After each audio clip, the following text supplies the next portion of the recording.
Good evening and Jai Hind. Namaskar. How are you, Mr. Raghav? I'm all well, all well.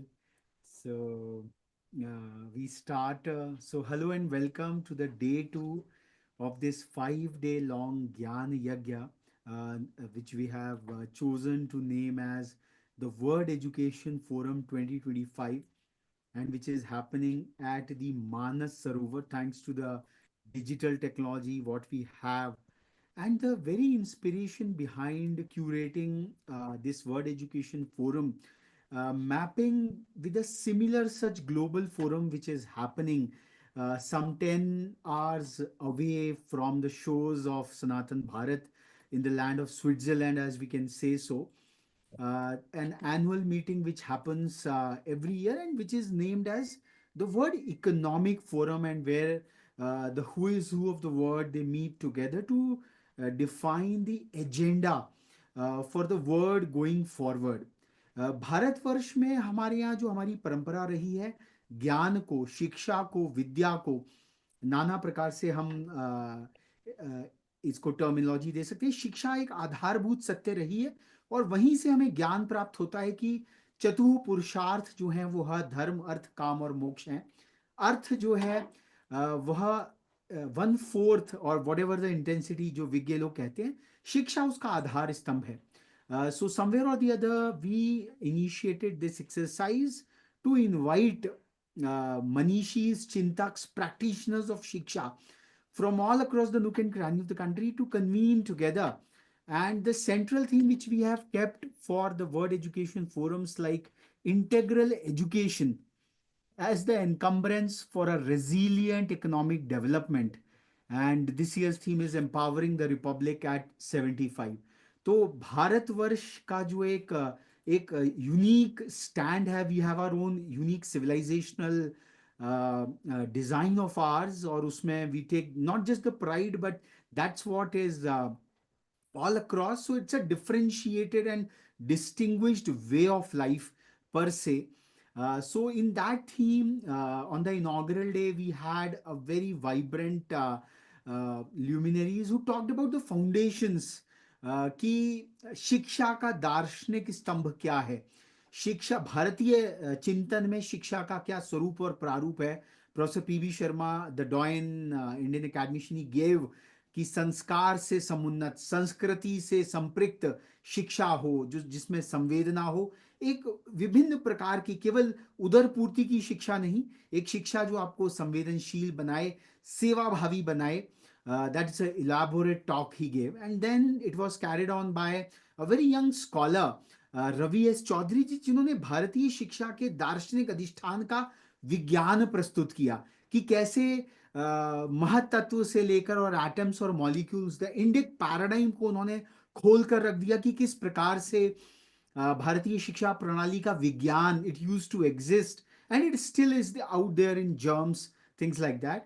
और फिर उसको व्यवहारिक रूप में पिरोया रोहित परख जी ने कि किस प्रकार से भिक्षावृत्ति की जो परंपराएं हैं, किस प्रकार से जजमानी प्रथाएं हैं, किस प्रकार से भारत का जो इंटरट्वाइंड इकोनॉमिक प्रैक्टिसेस हैं, वह समाज कैसे अंतर्गुम्फित होकर वो आपस में परस्पर आश्रित होकर सोने की चिड़िया बना था, जो आज बिकॉज ऑफ एक्सट्रीम फिनेंशियलाइजेशन संबंधों का भी एक फिनेंशियलाइजेशन होता चला जा रहा है, जहां पर एक परस्परता का भाव नहीं है, उसको उन्होंने पिरोया। और उसके बाद में वी टॉक्ड अबाउट कि योग कर्मसु कौशलम के उद्भव से कि किस प्रकार से यह जो नाना प्रकार के स्किल सेट्स हैं, किस प्रकार से एड्रॉइटनेस ऑफ कौशल, स्किल की बहुत बात होती है, पर दर्शन, विज्ञान, व्यवहार की इस त्रयी में कैसे स्किल्स एक्वायर किए जा सकते हैं, कैसे उसमें एड्रॉइटनेस एक्वायर की जा सकती है। विवेकानंद जी ने उसको बहुत सुंदरता से पिरोया। और अंत में जो कहते हैं कि अनुभूत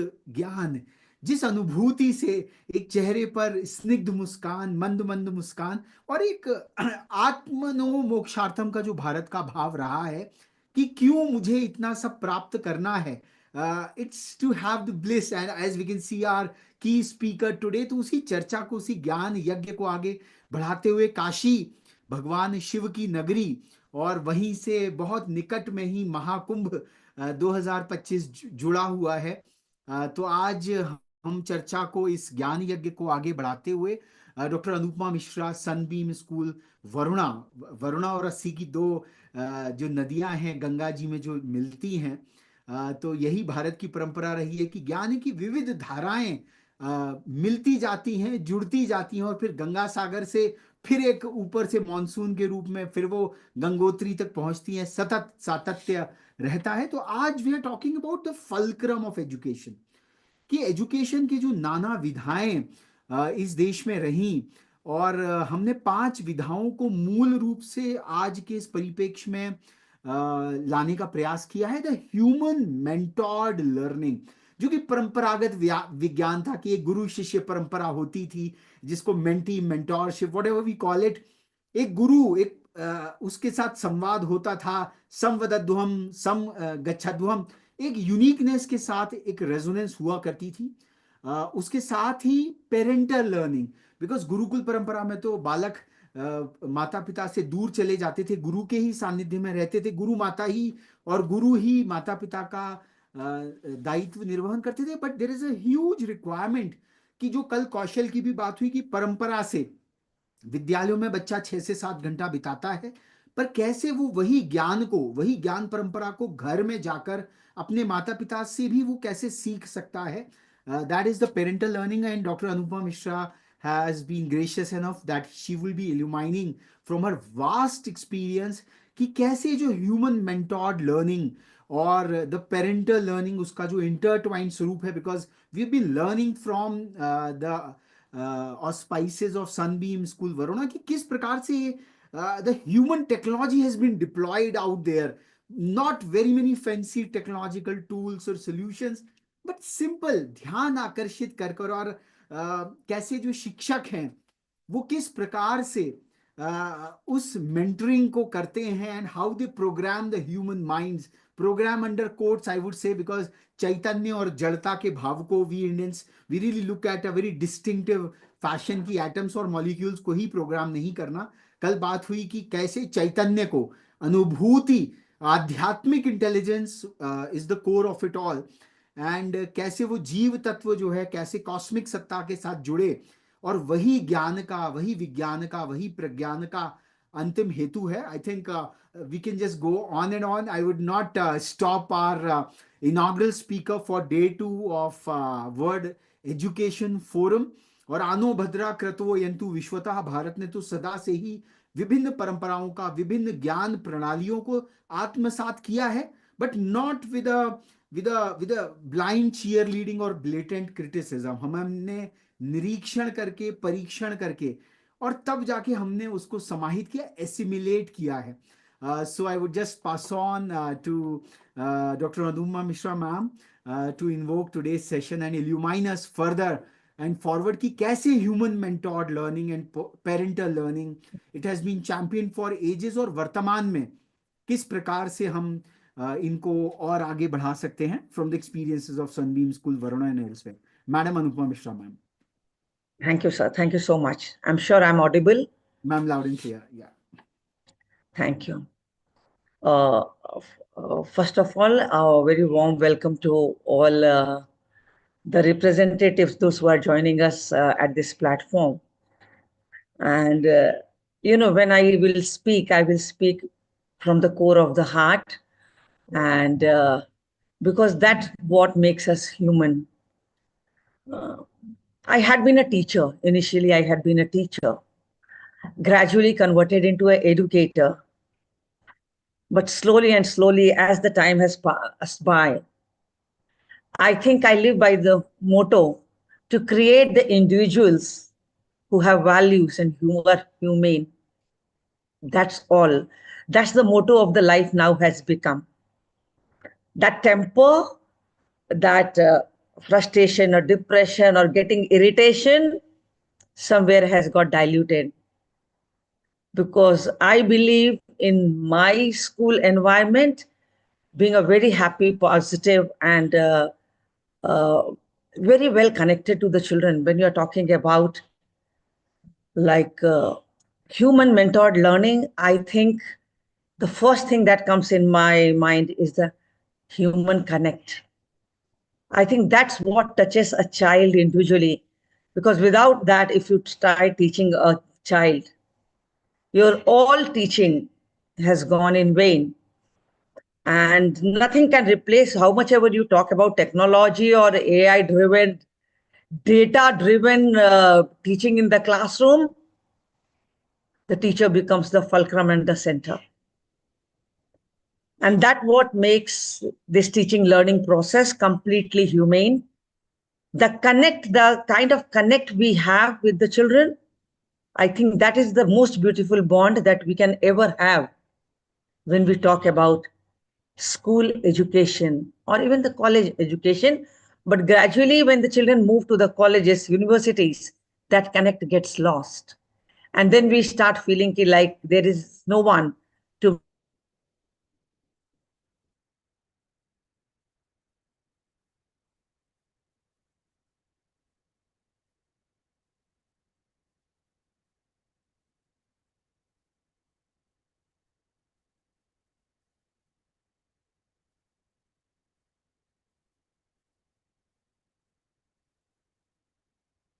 the teachers. Am I audible or no? Yeah, ma'am, there was a slight glitch for a moment. Yeah, we can hear you now. Yeah.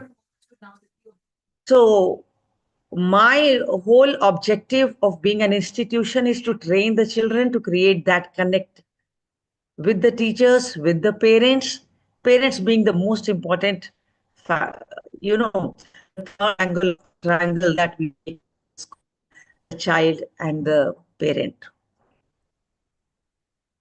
Second thing, when you talk about human mentored learning, is instilling of values.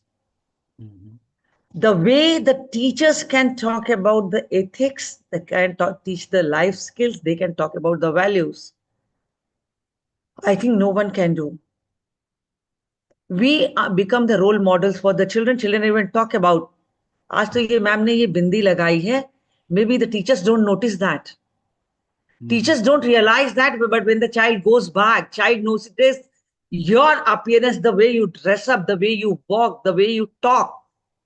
Even you feel you are talking in a corridor, but remember that little 6 year child is emulating every version of yourself. Mhm.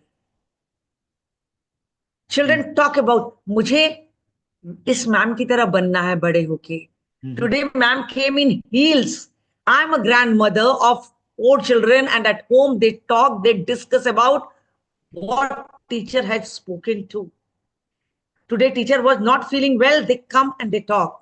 So Mhm. I think all the educators, those who have joined this platform, it's very important to understand that you are the role model and you have to give the right kind of values without making them afraid. You are responsible for the preparedness for the world around. You have to tell them social media is not a very good platform where you can expose yourself, but you cannot keep them away Mhm. from making their own space in this world, which is very ambiguous. So, talking about right life skills, talking about problem solving skills, pushing them to think critically. There are layers to everything. So, what is there? What you call about like iceberg? There are many things underlying which you don't notice, but that little child notices you. So I may request all the educators to be the role models, Mhm. talk about the right kind of values, and moreover, project the right kind of values because you are treating human being. You are not treating a machine. You are not treating a robot. The child is not a robot. The child is not a vase to be filled in, but the child is to be groomed. There is a very famous doha Mhm. that says, antar haath sahar de and bahar bahar chot. Be little tough, but in the meanwhile, make child feel you stand with him, you stand with her. The famous dialogue is, "Main hu na." Mhm. These words will make you hero of the child for the lifetime. Third, teaching children empathy in this world, which is the demand of the world today, the era today. When we grew up, there was a word sympathy in our grammar. That time, empathy was not there. From recent past years, this word came into existence, which has got a deeper meaning. Keep yourself in someone's shoes and understand that situation and deal with that. Think critically about that and do whatever you can. So that empathetical skills in the child will only come when there is a human connect, human touch with the children throughout. We do get irritated. We educators get irritated. We teachers do get irritated at times. Why are you not studying? Why your performance is going down? Why are you doing this kind of mischiefs? And we say, okay, let's put the child into the blacklist. We will not take. We do that. We tell we will not take admission of this child. We will not promote it, whatever we can do. But did we ever sit down with that child to ask what's going on in your home? Maybe there is no one for the child to make tiffin in the morning. Mother is unwell, but the child has dressed up and come to the school. The child is hungry and has run out of a class, has bunked the period and gone to the canteen to eat something. Did we ever talk?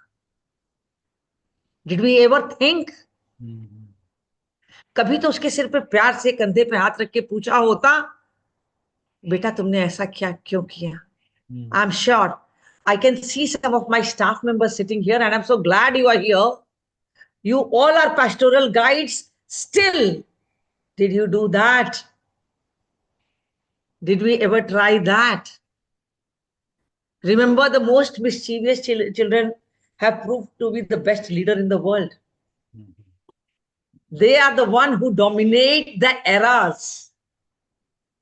But we have not set that kind of platform in front of us where the child is able to open in front of us, talk to us. Let's try doing that. Because if we are not emotionally intelligent today, probably we are not having neither our foundations right, nor we setting the foundations right for the child. The more, we keep ourselves away, we refrain from this conversation with the child probably will never ever come to us. Child raising hand in the class, I want to answer, and you say, sit down. Child will never raise a hand in your class again, never. You will never have the guts. You have taken away the child's confidence. Understand the world of a child. The class is a world where you are the parent, you are the second parent. I stand as a custodian of all the 3,000 children studying in the school. Custodian means guardian, one who is the second parent to the child. And you all educators, being the eyes and hands for me, become solely responsible for this kind of environment where the child can open his heart to. Apart from that, when you mentor a child, when you mentor a human, understand, keep your worries away. We all are living in a world, everyone has little pain, little agony, little frustration, little hassle. I was also thinking, Mr. Raghav, to be very honest, today, I was appearing for in the evening till 6 on the Center Professional Olympiad, that the TPO, and many of the staff members also. I was thinking, how will I do? But I said, no, I have to. It's such a wonderful platform to convey your feelings where so many people are listening. And what is going in your mind and in your heart, you must pour it out. And I know I could make it. So if the desire has to be, it has to be. It has to take place. You cannot suppress it. You cannot. And when you want to bring up that human being, who has got empathy, who is emotionally intelligent, who is confident, who has the courage to stand up on the stage. You know, a nursery child standing up on the stage and speaking on a mic. You have given flight to his wings forever. But who does that? We, educators. We cannot imagine the kind of routine today children are facing. They are getting up to school. Because next I will be talking about parental learning, but it's somewhere lost. Parents, of course, they have to earn. They have to earn their living. They have to go out, pay mother, father. Everyone is moving out for earning, for making a better living. But who is at the altar? Who is at the altar? An 8-year-old child in class 3 who got up in the morning, reached home at 2:30, ate something, and at 3 the tutor came, taught till 4:30. 4:30 he has to join a music class. Then he has comes back by 6. He has to complete his homework. Then parents do come back. They see the notice. They teach the child again. Child eats and sleep. Did we live that life? Did we live that life? No.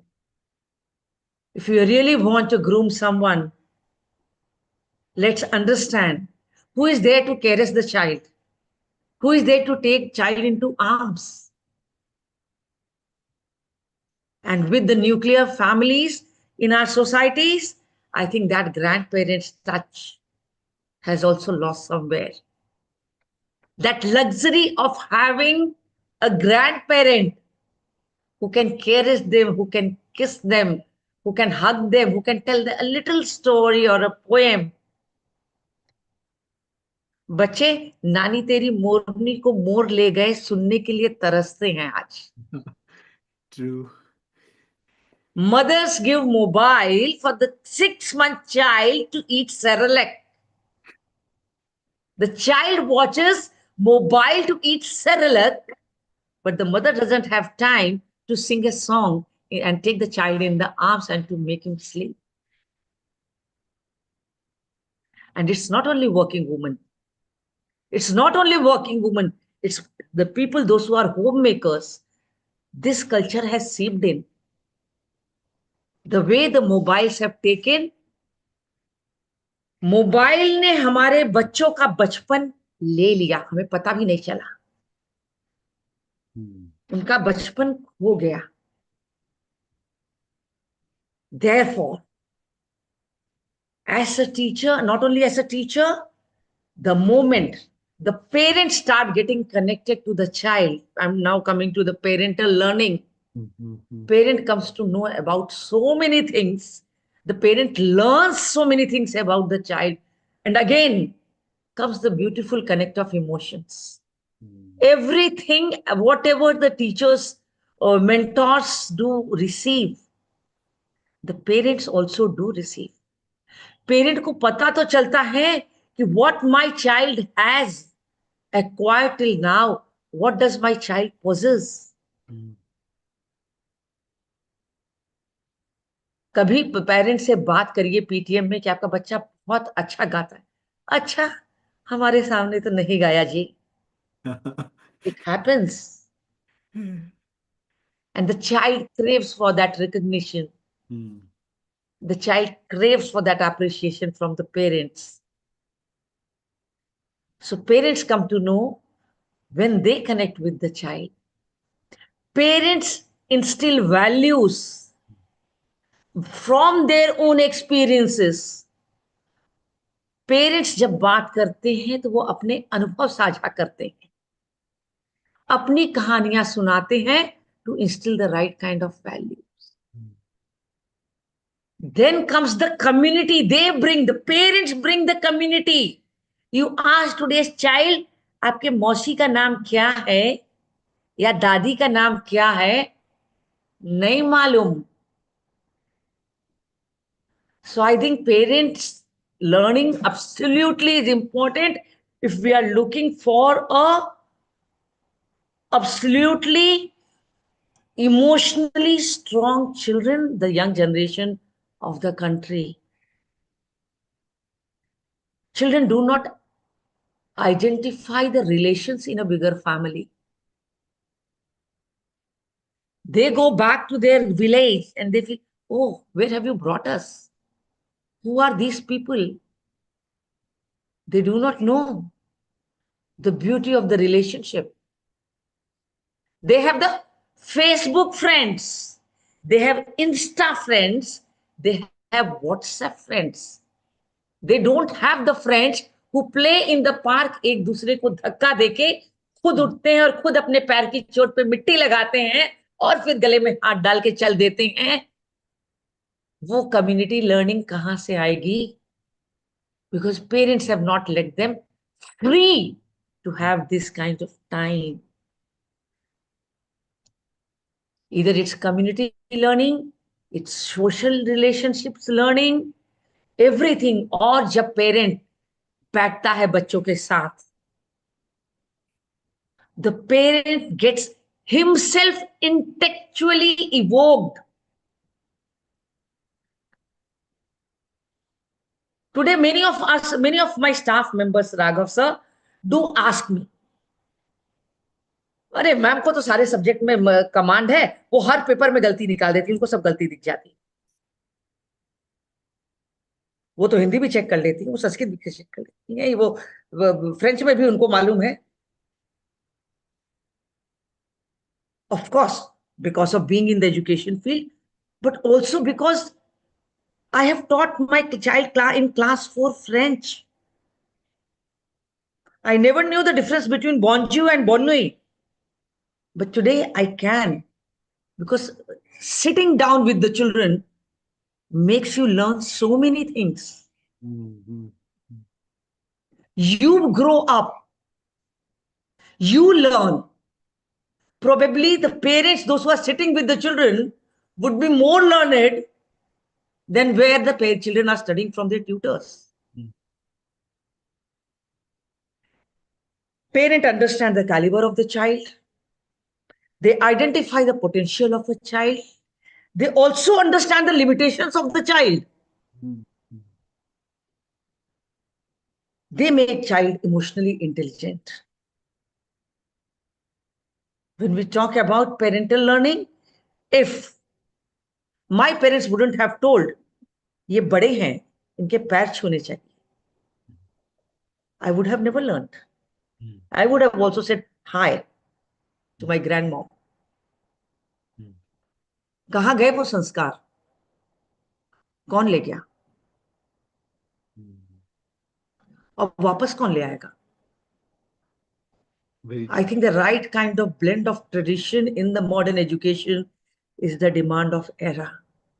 Mm-hmm. Parents teach the child adaptability.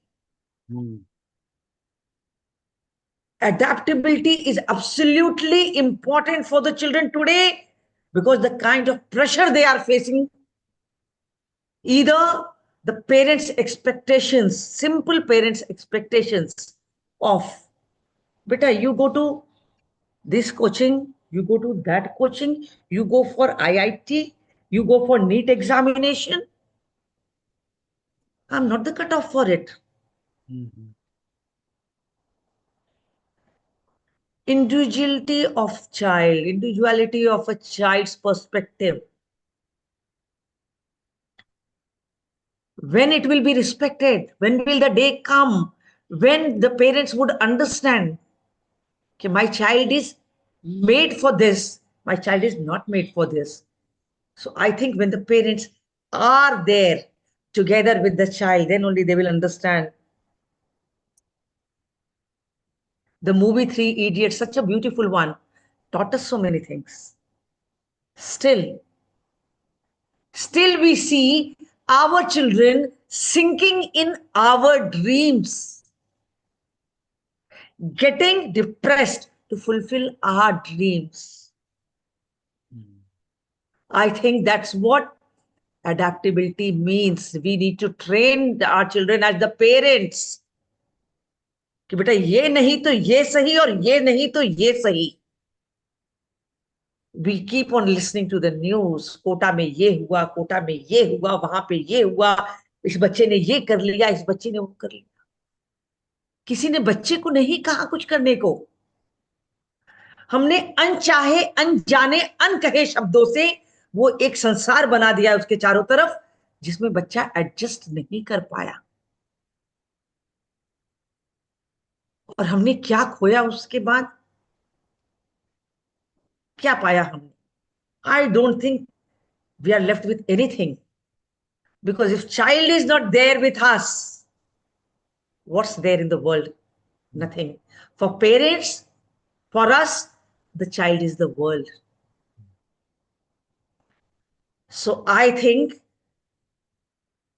not only as the educators you need to make connect, understand your child, read your child's face, read your child's eyes, keep your hands on your heart and just ask yourself how true you are to your profession, the mentorship. Do you really facilitate or do you teach? Do you lecture or do you make the child learn? We are only mentors. We are only the guides. शिक्षक का role समाप्त हो चुका है. There is no one शिक्षक, न ही कोई शिक्षार्थी है. Be a learner yourself, simple. Keep embracing the diversities, the diverse technology, the everything is coming in, but tailor it according to the child. Give what he deserves. उसको mould करके ऐसा तो बनाओ कि आपका बच्चा उसको ले सके, एब्जॉर्ब कर सके. Don't throw balls on the child. And I think a very strong message for the parents I want to say and give from this platform. Your children need you today.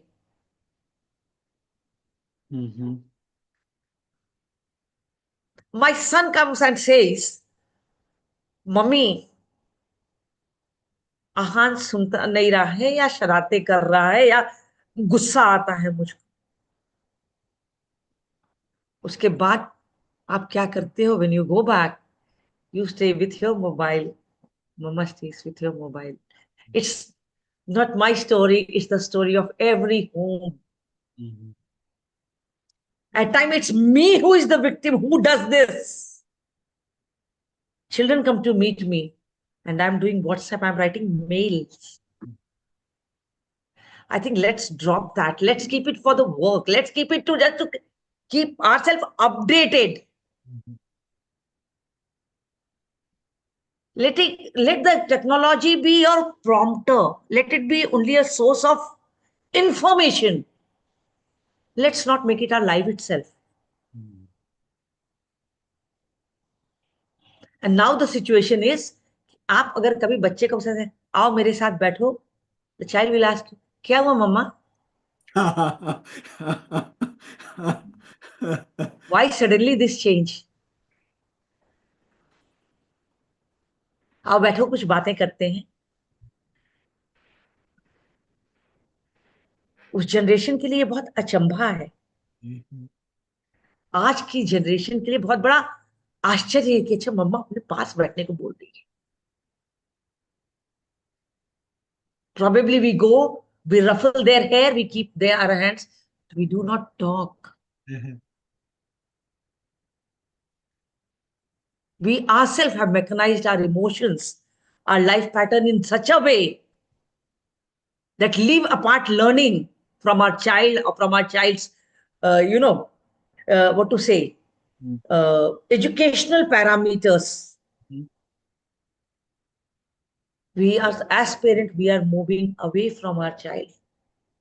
खुद हम अपने बच्चे को दूर कर रहे हैं और खुद भी दूर हो गए हैं.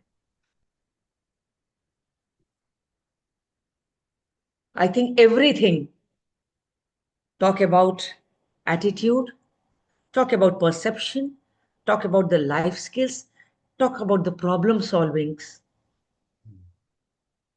everything. A parent, without saying a word, can train the child so comfortably, so easily, that he doesn't need any gadget, he doesn't need any lesson plan, he doesn't need the monitor register, but he will be able to do. And this is the right time. If you want to continue with this uh, organization or this establishment called Ghar, Mhm. we will have to come back.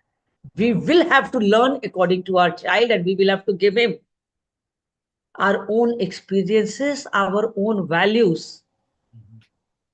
so that ultimately we can really create a human who is strong enough to face the world, who is who has got the right kind of values, not only the values, the right kind of values, where he can stand strong for not only for himself, but for the people around, for everyone, a gentleman.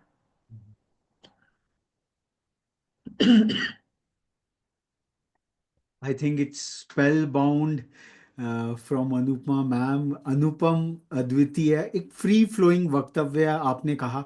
Ma'am, समस्या तो मिली. We have identified the problem, the why of it all. I have a couple of curiosities because you are ACE educator. To what percentage you can think the parents are even cognizant of this distance which is widening?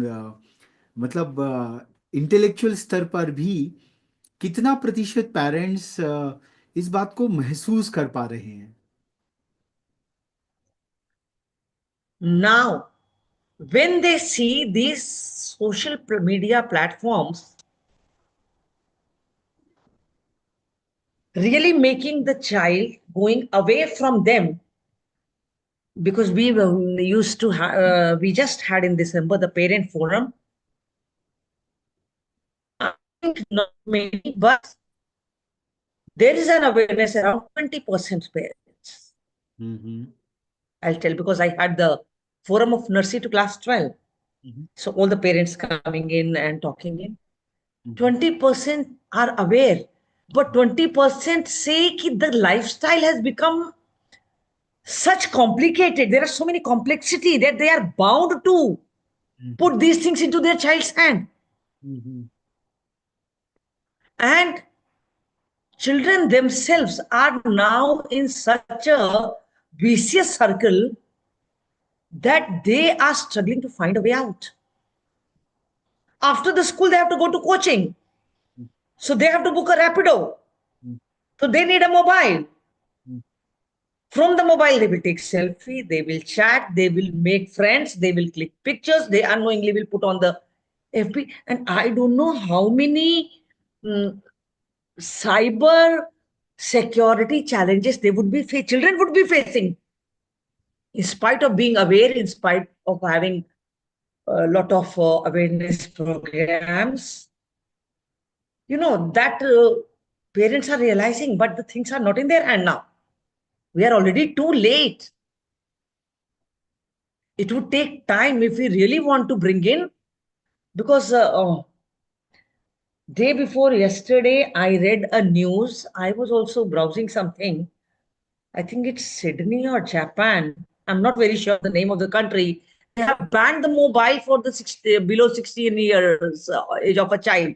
Australia. So I think we will also have to have some concrete steps if we really want to, and it will again take years to come back to the normal life. But devices is one part of the story. Again, the jury is divided, but obviously the parental connect, as you have very beautifully enunciated, that the human mentored learning is all about connection. And who better than the parents themselves? And the way you have put forth, the parents are the best ones to give that personalized learning. I think personalized mentoring, and a teacher, a formal school teacher can be just an aid additional over there, but parents are one on one, or 1:2 kind of a ratio is out there. So how, as an institution, perhaps the roles are getting reversal, because you have yourself said that being the custodian of 3,000 students at large, how are you invoking that parental connection back, apart, like you said, the parental forum, things like that? Because somewhere or the other, the school as an agency would have to start drumming around, because that's where even the performance of an institution would, even from an institution's perspective, it is so very important out there. So one, of course, I said ki we have the parents forum and we call the parents, and the parents, they come in with like big numbers, 30 to 40. We do invite where we feel the parent has got good connect. So to take in that, uh, some suggestions and feedback from them really helps us all. We do involve parents in so many things in the school, either it's annual function or अरे भाई साहब आप आ जाओ एक दिन बस में travel कर लीजिए ना, see and give us a suggestion and feedback. Mhm. And that is a beautiful concept, Uh-huh. sunshine calls. Mhm. And when we say sunshine calls, it's to really bring sunshine in anyone's life. Mhm. uh, so if a child has done something good, Mhm. even if that the child has spoken in English throughout, like in a day, like all the academic heads, teachers, everyone, make a call to the parent Okay. and they speak. कि, okay, Mr. Agrawal, parent first, तो they are very apprehensive कि अच्छा school से phone आ गया, क्या बात हो गई भाई. हाँ, Mhm.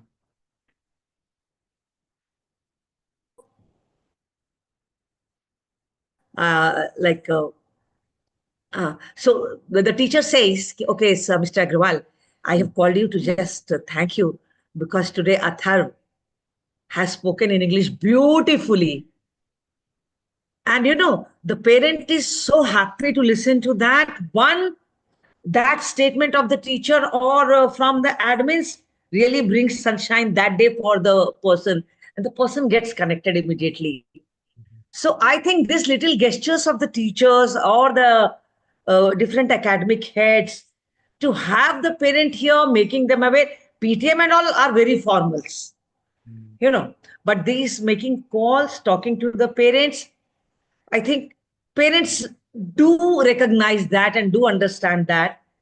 And I'm proud, quite open, quite open in my school, uh, because they feel like the institution is approachable.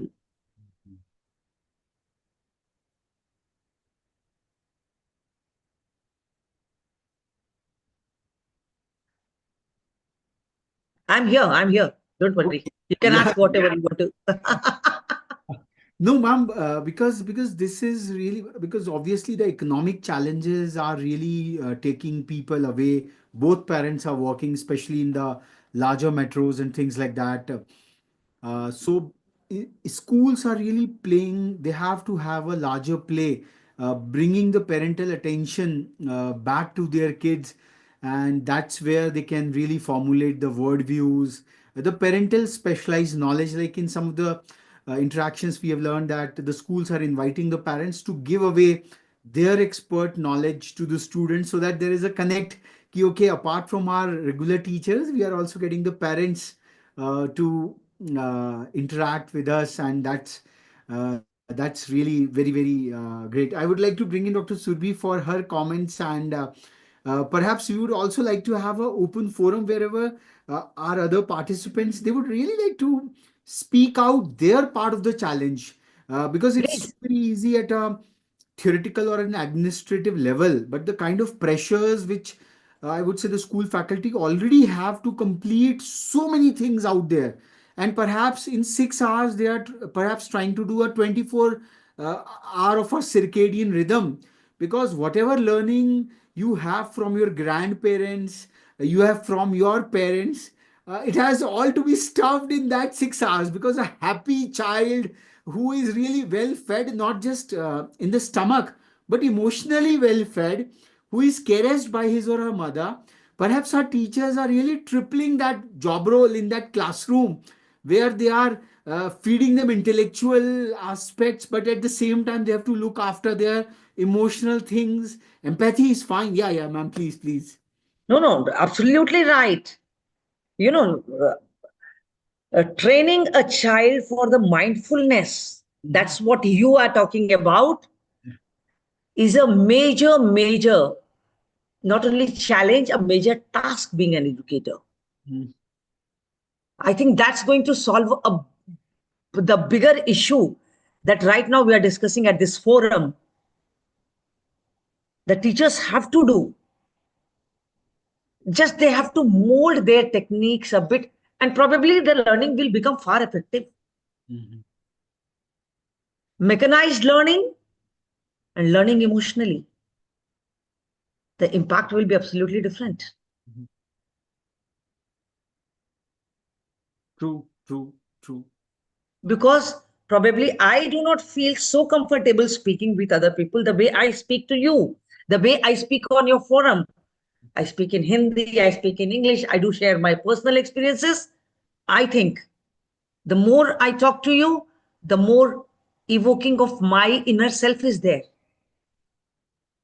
It's same with parents, it's same with the teachers as well. Mhm. Anyone is free to ask us. So, Dr. Surabhi, you can ask, or anyone else who would love to talk. I'm open. I would not like to ask any question. It's such a profound exhortation by Madam Dr. Anupma Mishra from the land of Kashi. And truly, she's an embodiment of the virtues which an Adarsh educator or a teacher जो गुरु होता है गुरु तत्व की प्रतिमा है doctor Anupama Mishra ma'am and I would only Thank like you. Ji, ma'am, we are fortunate to hear you, and so I should say, in such an open manner, without inhibitions, without any punctuation marks or comma, full stop. You have your heart out. And this is what the country needs today. When we are at the World Education Forum, India is at the junction of coming back to its Vishwa Guru Padvi, which we say हमेश सदैव भारत एक विश्व गुरु के पद पे आसीन रहा है तो आज ये एक ललकार है एक चुनौती है it's a clarion call to the nation to regain that status and I'm sure that Dr. Anupma Mishra ma'am she has lit the lamp दिया जला दिया है उन्होंने और इस ज्योति को हम आगे बढ़ाएं इसी प्रार्थना यही प्रार्थना So maybe for a couple of more minutes, we would really like to have all those who are on the camera on this forum, just to make it more your comments and your experiences, because यज्ञ में जो कहते हैं प्रधान जजमान तो हैं, पर बाकी की आहुति, because under the stellar leadership of such an enigmatic personality, we would really like to hear your personal experiences and challenges, because सही प्रश्न पूछना बहुत महत्वपूर्ण है. आज बहुत ही सेमिनल डे है because the United States, I think, या Arvind Agrawal sir has a question. He is one of our speakers tomorrow, very join. But sir, please go ahead, sir. Arvind sir, yeah.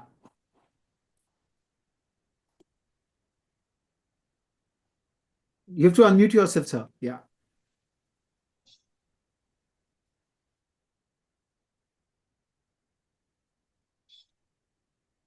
So Arvind Agrawal sir is the founder of Knowledge.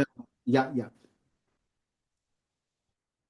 A knowledge platform called Advait, and he is the protagonist of Naitik Udyamita and a host of socio-economic issues. Because if you will, all of you, if you will just go back and listen to the recording yesterday, especially Rohit Parak's talk, समाज कैसे अंतर्गुम्फित होता था और बिना परिवार के समाज की अवस्थिति नहीं थी. और विभिन्न व्यवसायों में व्यवसाय उपनिषद के प्रणेता हैं हमारे अरविंद अग्रवाल जी.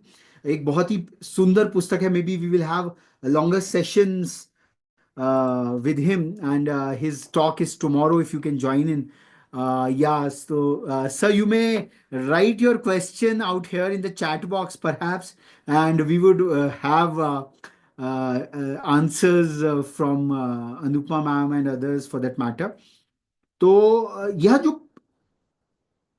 यस यस, सो तो परिवार आधारित जो समाज की व्यवस्था रही, and madam has so beautifully said that parents and grand parents, how that because NEP has talked about parents somewhere, but perhaps the pressures out there. And yesterday we had TN Sudarshan Sahab, and he unequivocally from Siddhant Educational Foundation, Chennai, and he was categorical in saying that there is a global mafia which is affecting our entire educational system. It doesn't want uh, our educational system to come away from the colonial roots, because there is a big money involved for those larger powers over there. So sir is saying that parenting is one of the critical life positions, and we are soon launching a video magazine at Advait. That is Arvind sir's great contribution to the Indian knowledge traditions, we can So say. Arvind sir, requesting Arvind sir to share with us the link also, or with Raghav sir, and we will get. And I would love to show in my parent orientation programs, and like this, I will carry it forward with Yeah, my because one teachers. beautiful thing, ma'am, we observed is, apart from the PTM happens to be once in a blue moon kind of thing, but you have created a parents forum. Now that is a step further and forward. कि आइए मिलिए जुलिए and partners in the entire teaching learning process, because that somewhere loosens. Yeah, please, ma'am. Yeah. Raghav sir, not only parents forum, Uh-huh. just after the parents forum, making it more authentic and making it more open, we have children's forum. Uh-huh. Uh-huh. And we try to take, like you have taken 30 so and so parents, Mhm. we will try to take their children sitting with me and the director. We Mhm. then talk to them. So it substantiates the same statement, and we are able to take this further. Mhm. And thanks to our director, Mrs. Amrita Burman, like she's not in the forum and all, she has initiated this, and we are working on that. It's known as Grandparents Co. Okay. Okay. And the concept is कि where the mummy, papa both are working, if I have to tell something to the father, for example, the child is playing and falls down from a swing, and if I need to contact the father, father disconnects my phone from the bank. Mhm. Mother is a doctor, she is disconnecting phone. We are bothered, we will give the first aid, we'll carry the child to the hospital, we'll do whatever the needful, but not able to reach out to the parent. So what we have done, we are asking from the parents, ki give us number of one educated grandparent Mhm. who can read our notices, who can receive our calls, read messages. We will create a school ka grandparents ko a WhatsApp group, Mhm. Mhm. so that in absentia of both the parents, when they are not able to reach, at least I will be able to talk to the grandparent. At least जब तक mummy papa नहीं पहुंचते, दादी book खोल के बच्चे को देखेगी तो कि कौन सी नोटिस आई है, मैं बेबी को क्या कराऊं. True. So we are trying to take all the grandparents of the school in all the 8 branches, Mhm.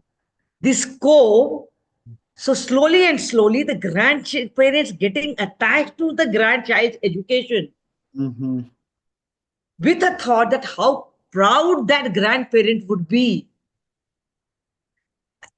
It would ease our work, it would ease out the parents' work, Mhm. and we have taken the grandparents with the education system carrying them forward. This is a phenomenal innovation whereby officially recognizing the critical role and the proactive role of grandparents in the schooling of the kids. And this is geography agnostic, because they might cut a phone of a teacher, but if it is coming from the Dadaji, the father has to listen at least. Ki you are not Yes, need over yes, there. Yeah. because there are many grandparents who, in when parents are not there, mother is not coming, they do come for a PTM. They Uh-huh. do talk about the child, but officially they do not have an existence in the child's education. So Yes. we are trying to make it the official parent when parents are no mother and father are not there. So this grandparent is going to take care of the child's studies, child's preparation, child's examination, do the revision. The child is in the program. At least little information. Neither the parents will get hassled, and it will keep grandparents engaged and more connected to the child. this generation will come closer. I This is, think we are going to, I think yeah, that is where I would say the pertinence of this World Education Forum. This is primarily what are the comparative innovations what Indian educational fraternity is actually retorting to, because this family system and the grandparental system, it exists perhaps only in India. And the beautiful leverage of technology, and we would be having a couple of our eminent speakers who would be talking about as to how to advance the AI proctored and prompted learning. That is one of the other themes for self learning, for lifelong self learning. Technology can help you, but when the setting the foundations right comes, Nupma ma'am has unequivocally said that it is the human connect, it is the emotional base. एक जो मनोमय कोश कर आधार पर ही तो विज्ञानमय कोश स्थापित होगा। हमारी जो यौगिक परंपरा का अष्टांग योग का भाव है कि अन्नमय कोश तो ठीक है, parents have really given the physical comforts and all, but then they have also done the running around the pranamaya kosha, but then the manomaya kosha has to really exist.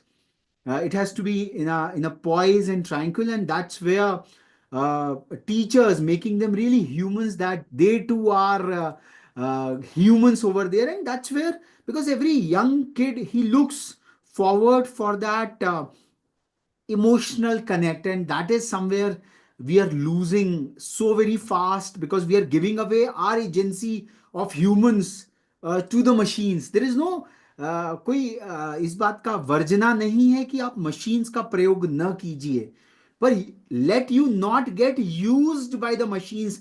ये द्वंद्व है, this tug of war has perhaps it will get augmented all the more, and perhaps I think we have some of the key stakeholders. और भारत ने हमेशा से इस तरह के जो सिविलाइजेशनल चैलेंजेस हैं उनको बहुत बखूबी प्यार से they have taken over, and we have surpassed them because we have very very deep civilizational roots. And thank you so much, ma'am, for such an illumining exhortation. And one of the core thank purposes you. for India, that we take the agenda. The agenda comes from our manishis like you, and we try to curate programs because these learnings can really go to the nook and cranny of the country. The grand parents cove is such a fine innovation, and it can be just deployed with a simple technological tool. We are not averse to technology, but then who all to bring on in the fray? Like आपने grandparents को साथ में बुलाकर, you have just, I would say, disrupted the entire game of it all, because the Bahurani would have to be accountable to the whole family for that matter. And just this watchfulness, केवल CCTV camera लगाने से नहीं, पर परिवार में ये जो आपने संवेदना का सीसीटीवी लगा दिया, आई think that would really go a long long long way. और काशी की विद्या नगरी से आज हमें यह उद्बोधन प्राप्त हुआ, हम कृतकृत्य हैं, धन्य हैं। और इसी ज्ञान की परंपरा को बहुत बहुत धन्यवाद। और इसी ज्ञान परंपरा में एक और जो आयाम हम आज जोड़ना चाहते हैं वह है टीचिंग के ऊपर है पर्सनलाइज्ड कोचिंग। कोचिंग एक बड़ा ही नेगेटिव सा, बिकॉज समष्टि में सनातन भारत की एक बात यह रही कि हमने किसी भी तत्व को दूर नहीं माना। हाँ, उसका जो अप्रोप्रिएट यूसेज है, mobile has its own power, every technology has its own power, every stakeholder has its own power. तो we have yet another eminent Mishra, Ramanuj Mishra हमारे साथ हैं। और इनकी शान में I would just like to, he was और he is a rocket scientist turned coach. And coach का शब्द हम स्पोर्ट्स के एरिना में तो बहुत अच्छे से सुनते हैं, बिकॉज एक नीरज चोपड़ा नहीं हो सकते अगर उनके कोई कोच नहीं होंगे। So how teachers can also transcend into coaches, because purpose driven learning, because शिक्षा तो बहुत ही व्यापक है। कल प्रोफेसर पीबी शर्मा सर ने जब एक बहुत ही व्यापक उद्बोधन में बातें बताई, शिक्षा का दार्शनिक अधिष्ठान ही लेड आउट, पर coaching is something which is very very focal. अगर आपको मैथमेटिक्स ओलंपियाड में, और आज मैडम भी एक ओलंपियाड की प्रविष्टि के बाद के को साइड रखते हुए आज she has graced the world education forum. तो the specific aspects of coaching, purpose driven personalised learning by coaches. Ramanuj Mishra ji से हम अभी उनका उद्बोधन सुनेंगे। He is a mentor for the common aptitude test, the CAT, belling the cat for all the management institutions, and he is empowering the youth with communications confidence. And he's a mechanical engineer and rocket scientist turned into mentor and business accelerator. तो aspirations की rocket को कैसे आगे बढ़ाया जाए, कैसे उसको coach किया जाए, हम रामानुज जी से सुनेंगे। रामानुज जी। So, namaskar sabhi ko. And Raghoji, when he was talking about uh, still you can say I just started my second inning. So when I went to the colleges to learn, and now when I started teaching, I realize is uh, I'm learning even faster than when I was in the school. And somebody just visited today, and just and the kid asked question, do you teach same thing which you used to teach 10 years or 15 years back? My answer was, I am transformed, and nobody did other than the kids. So it is very very important as a teacher, when when you gave me a topic, obviously it was not that uh, easy one, but it is put in the right time, because uh, we are commoditizing the education system each and every way.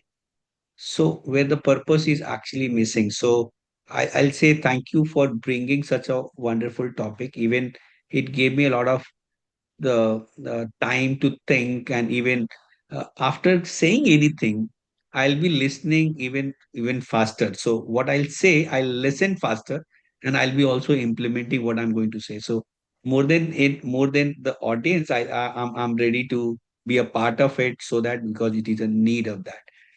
So if I just, because when the topic is given, and when I seeing the people around, I think uh, I'm just putting my version to all of you. I expect any kind of suggestion, and even I'll be ready to accommodate those ideas. So even in between of my thoughts, you want to add, please add it, because it is togetherness which is going to define this topic. So when it says the purpose-driven personalized learning by the coaches, if I just connect with the story which we have been learning, so Mahabharata, Ramayana, if you look at it, one coach, so Dronacharya, and he was given a task to coach, say, all Pandavas and Kauravas, but look at the kind of skill set they got. When they come out from his camp, his ashram, so Yudhishthir was more towards उनको भाला बहुत अच्छा फेंकना है, and then the Arjun was knowing something archery, then Bhim was trained for Gada. So each and everybody, so they went to one place, but they came out with a different expertise in their skill sets. And this is what we as an individual, wherever we are, or whenever we are in the school, we are in the colleges, even in the classes, we forget this concept. In my class, it cannot be a unilateral, unidirectional things deliver into the sessions. I have to be accommodative enough. Kids will, even in the five set of chapters which I'm teaching, I might get five different kids excelling in those dimensions. So I think earlier days, when we say we had uh, uh, a system where we used to go to uh, uh, गुरु के पास जाना, उनका उनके यहाँ सीखना. I think, but still that individual has a capability. So it is also giving one, I think, direction to all of us. As an individual, as a coach, we cannot restrict ourselves to the one kind of a learning where we say, okay, I'm expertise of it. So if you say, okay, I did cryogenics, And when I shifted to teaching, even the student used to ask me, sir, आपने IIT से cryogenics में MTech करने के बाद फिर आप अब 10th class का मैथ्स पढ़ाते हैं. So idea is I'm a coach. I only give a direction. So I have a multiple aspects of learning. I deliver according to you. So even when I need to teach cryogeny to someone, I may give some concept. But if I need to teach 10th class mathematics also, I'll teach. So that kind of urge or that kind of uh, the patience a coaches has to build around them. They need to go at the level of the kids and they need to deliver them. So that is very, very important. So, but it also create a question, do we have a because we are growing in a numbers now, we are 140 crore plus people, and the moment we go to personalize, is it going to be a possibility or not? Because at that time the number of people and the versus the teacher, so which we say student teacher ratio in the schools, in the colleges, we go to school, we ask question, okay, what is the student teacher ratio? But the moment you look at the number of our people in our country, uh, and we are also urging, okay, it has to be a personalized one. Definitely we need to bring technology to help us, and so that we cannot remember that level of data. So as a coach, as a teacher, as a mentor, we must create something called the learning databases for each and every kids. You so in a school, in even in our system, probably when I'm talking, I said I'll be listening faster than anyone else. So Raghuji, I'm promising and I'm committing in a way, at my place, each and every kid will have their learning profile. So they'll be learning in classes, but they will build their learning profile, and I'll be also adding each and every time. So whenever I meet them, whenever I discuss them, so that's one perspective I was able to make out when I was going through this topic, discussing, thinking what I'll be saying at this platform, where each and everybody are learning more than me, but still I need to put my views and all.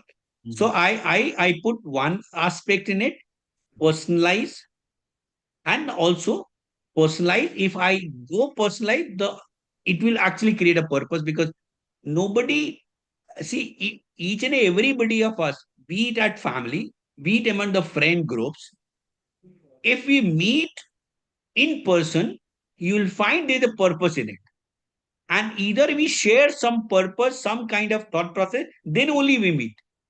So i have been I've been listening Raghuji's name for a long time, but I got a chance to meet her last year, and even we when we met, we couldn't find any difference in it, because we were following a similar kind of a purpose in our life, and then we find these personalized things happen very faster. So each and every coaches who is there, a mentor, teacher, obviously they need to create something called personal. The moment you connect with that kid, I think you're bound to search for purpose for him or her. Otherwise, nobody will come to you only being personalized. Personalized means obviously you're doing something for that person. And that's where the purpose is going to define. So I'm saying, can we use technology for that? And that where we can actually at least manage, because the load is higher, more number of people are there around, and then probably we'll be working in the ecosystems. Also, one thing, as a mentor, we should also be trained off, because even in my college, so I'll say few professors take pain to really work in that direction, but the most of it. So I'm not blaming them, because probably they are gurus of mine. So, but still I feel they could have done something better. So what they did, they came to the class, they delivered the course.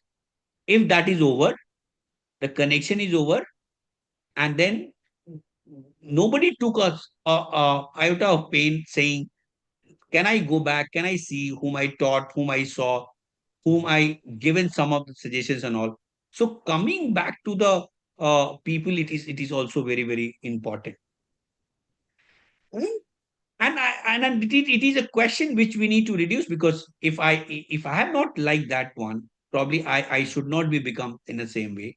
So as a teacher, as a mentor, we should be ready. We should go and take a follow-ups, and that will become a one way of personalized.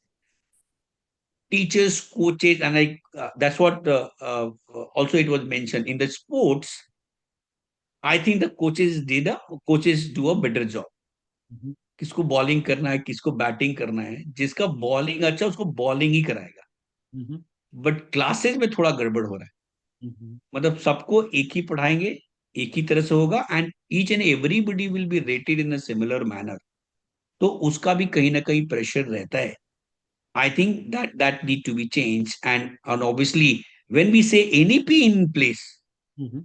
एक बहुत बड़ा question है. NEP आने का advantage दिखा, Mhm. but the difficulty we see in implementation, even in the schools, even the colleges, it is there on the paper.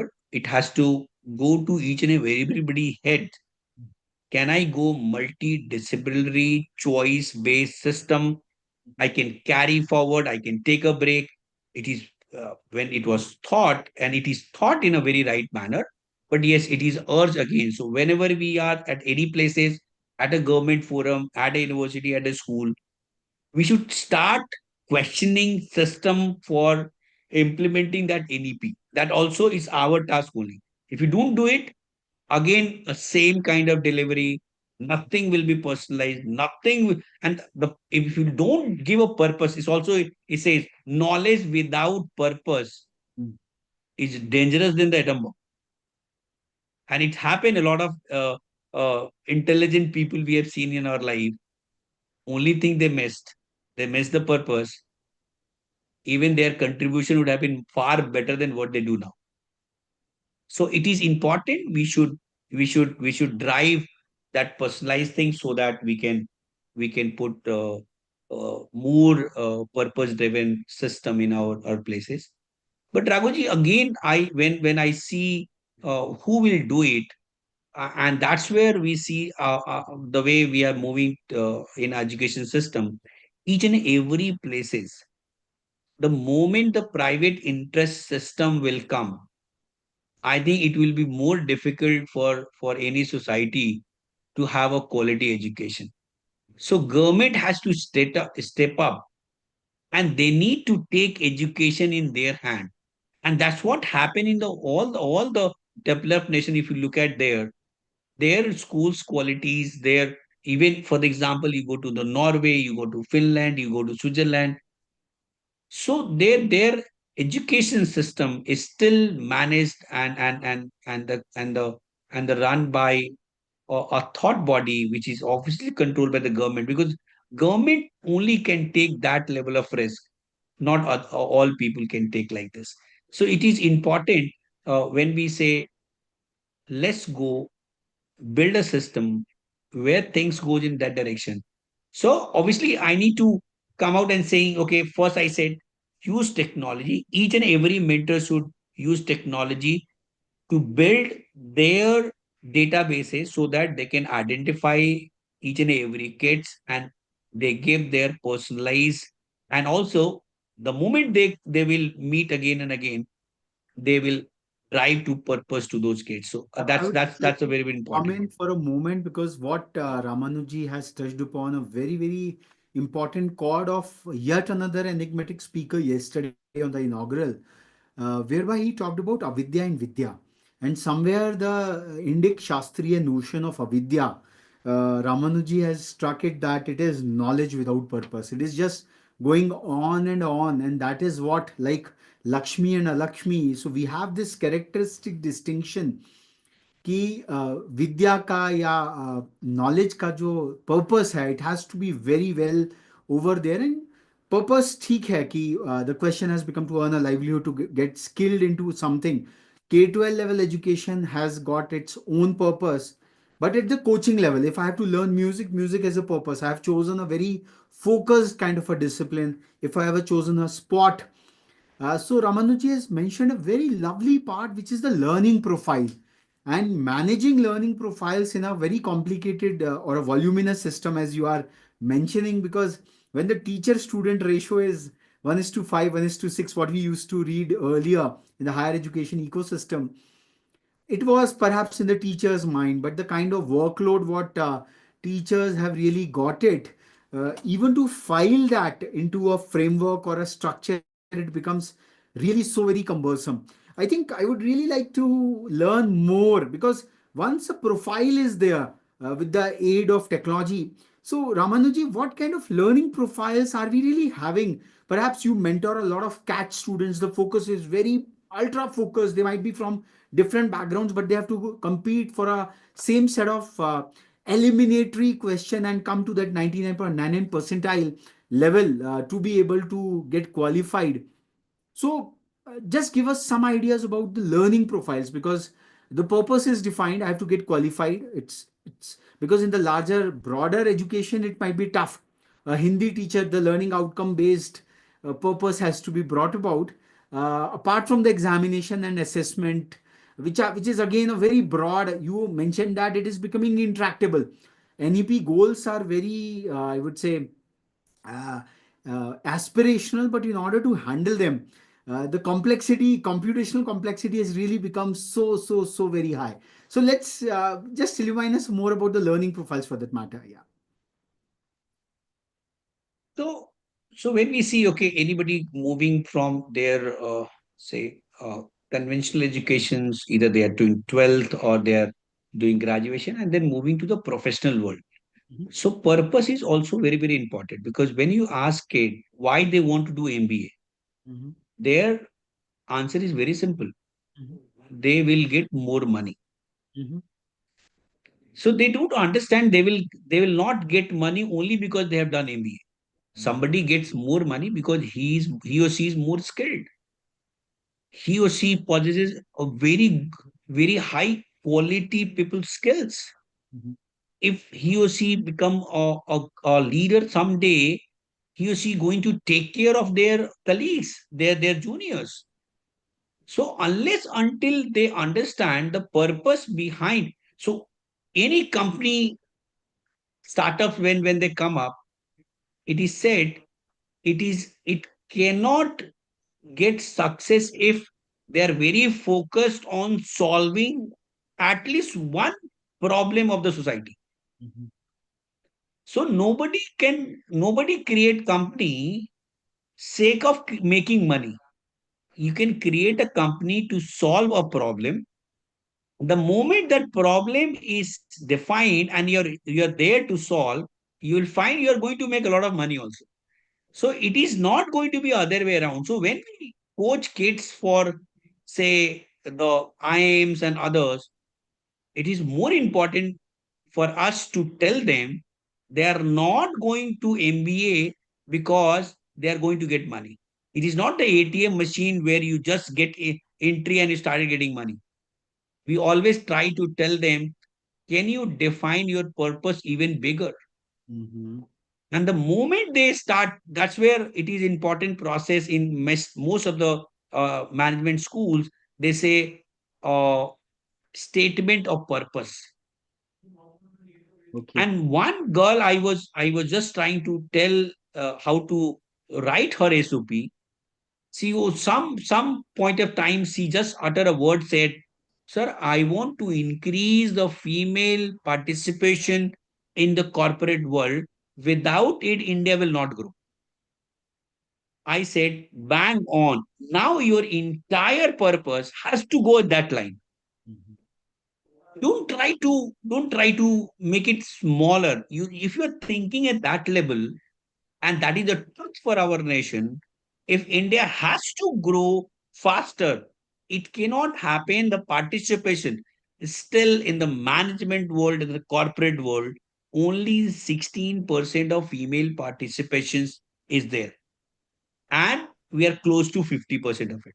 So when the girl says it is her duty to become a role model who is committed to deliver the quality work in the corporate world, she said, I'm so and so, studied XYZ places.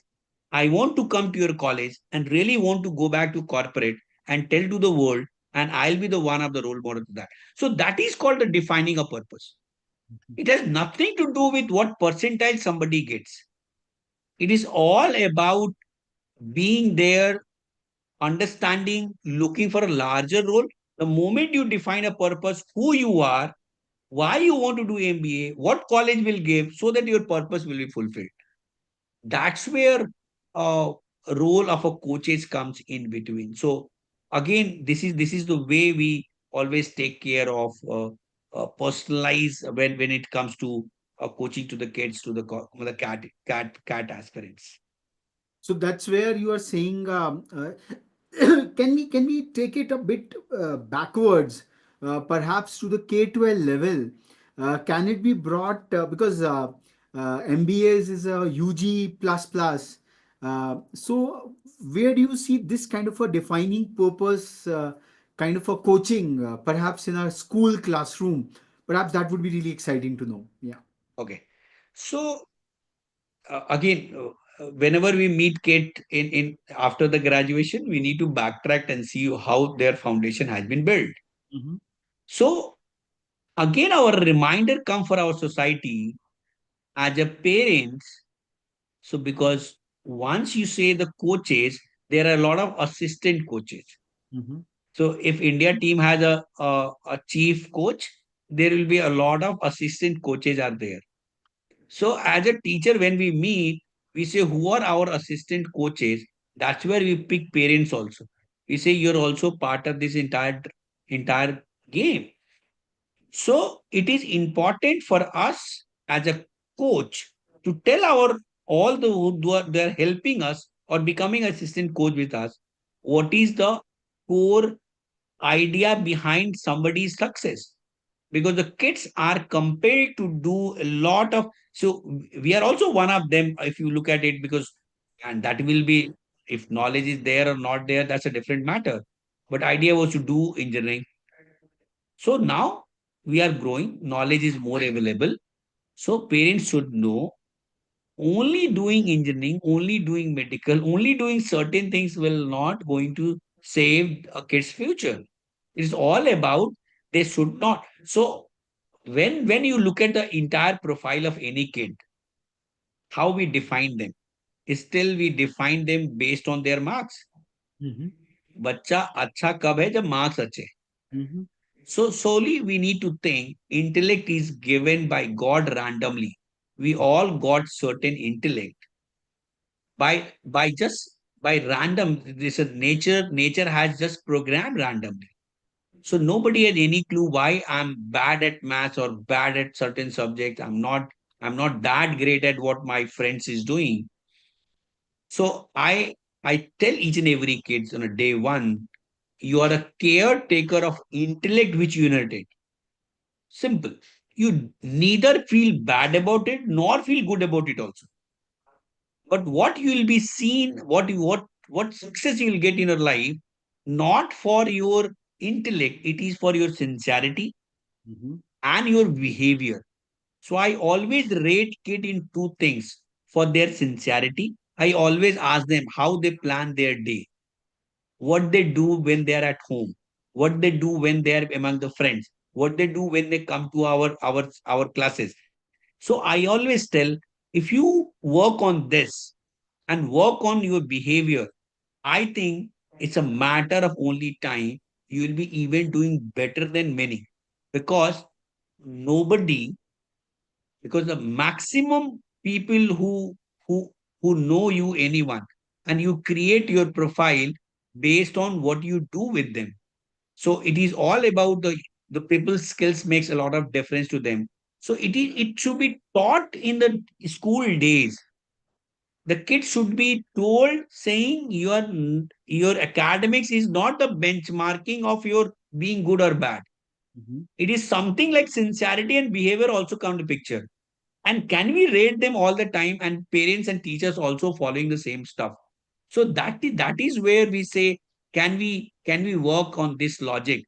So it is important during the K-12, when the kids started taking any stream, Mm-hmm.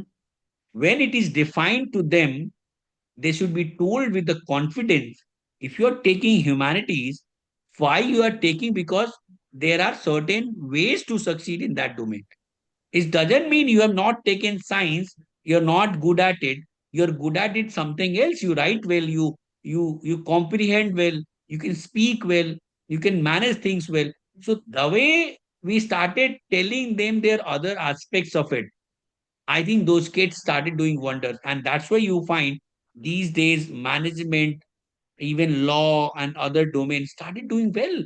These NLS, NLUs pass out, they have been paid very, very, very high salaries. Even the management kids are also getting very high salary. Ramanuji, you have brought about a very nuanced distinction between the careers of teaching and coaching. Perhaps if you would really like to discern it a bit more, that there are job roles when you are a teacher and when you are a coach, because colloquial meanings have got so very blurred. So perhaps we need a invigoration of this very fundamental difference. So definitely, we as a teacher, as a mentor, as a coaches, obviously the meaning looks similar. But obviously, the moment the spelling changes, you find things becomes even extra on you. So as a mentor, as a coach, it is important you should understand that kid very well. Mhm, As a teacher, you deliver subject very well. mhm, The moment these two differences is known to you, you turn to be a mentor. mhm, So what I teach in the class is not important. mhm, What is understood by the kid is that is more important. So sometimes as a teacher, I prepare well, I decimate, I write, I put questions, I go and put a board beautifully and come out and say, okay, I did the best job. But the moment I say you are the mentor, mhm, you'll take a pause, you'll stay to the classroom, and you'll make sure you'll understand, you'll test this knowledge has reached to the kid at what level.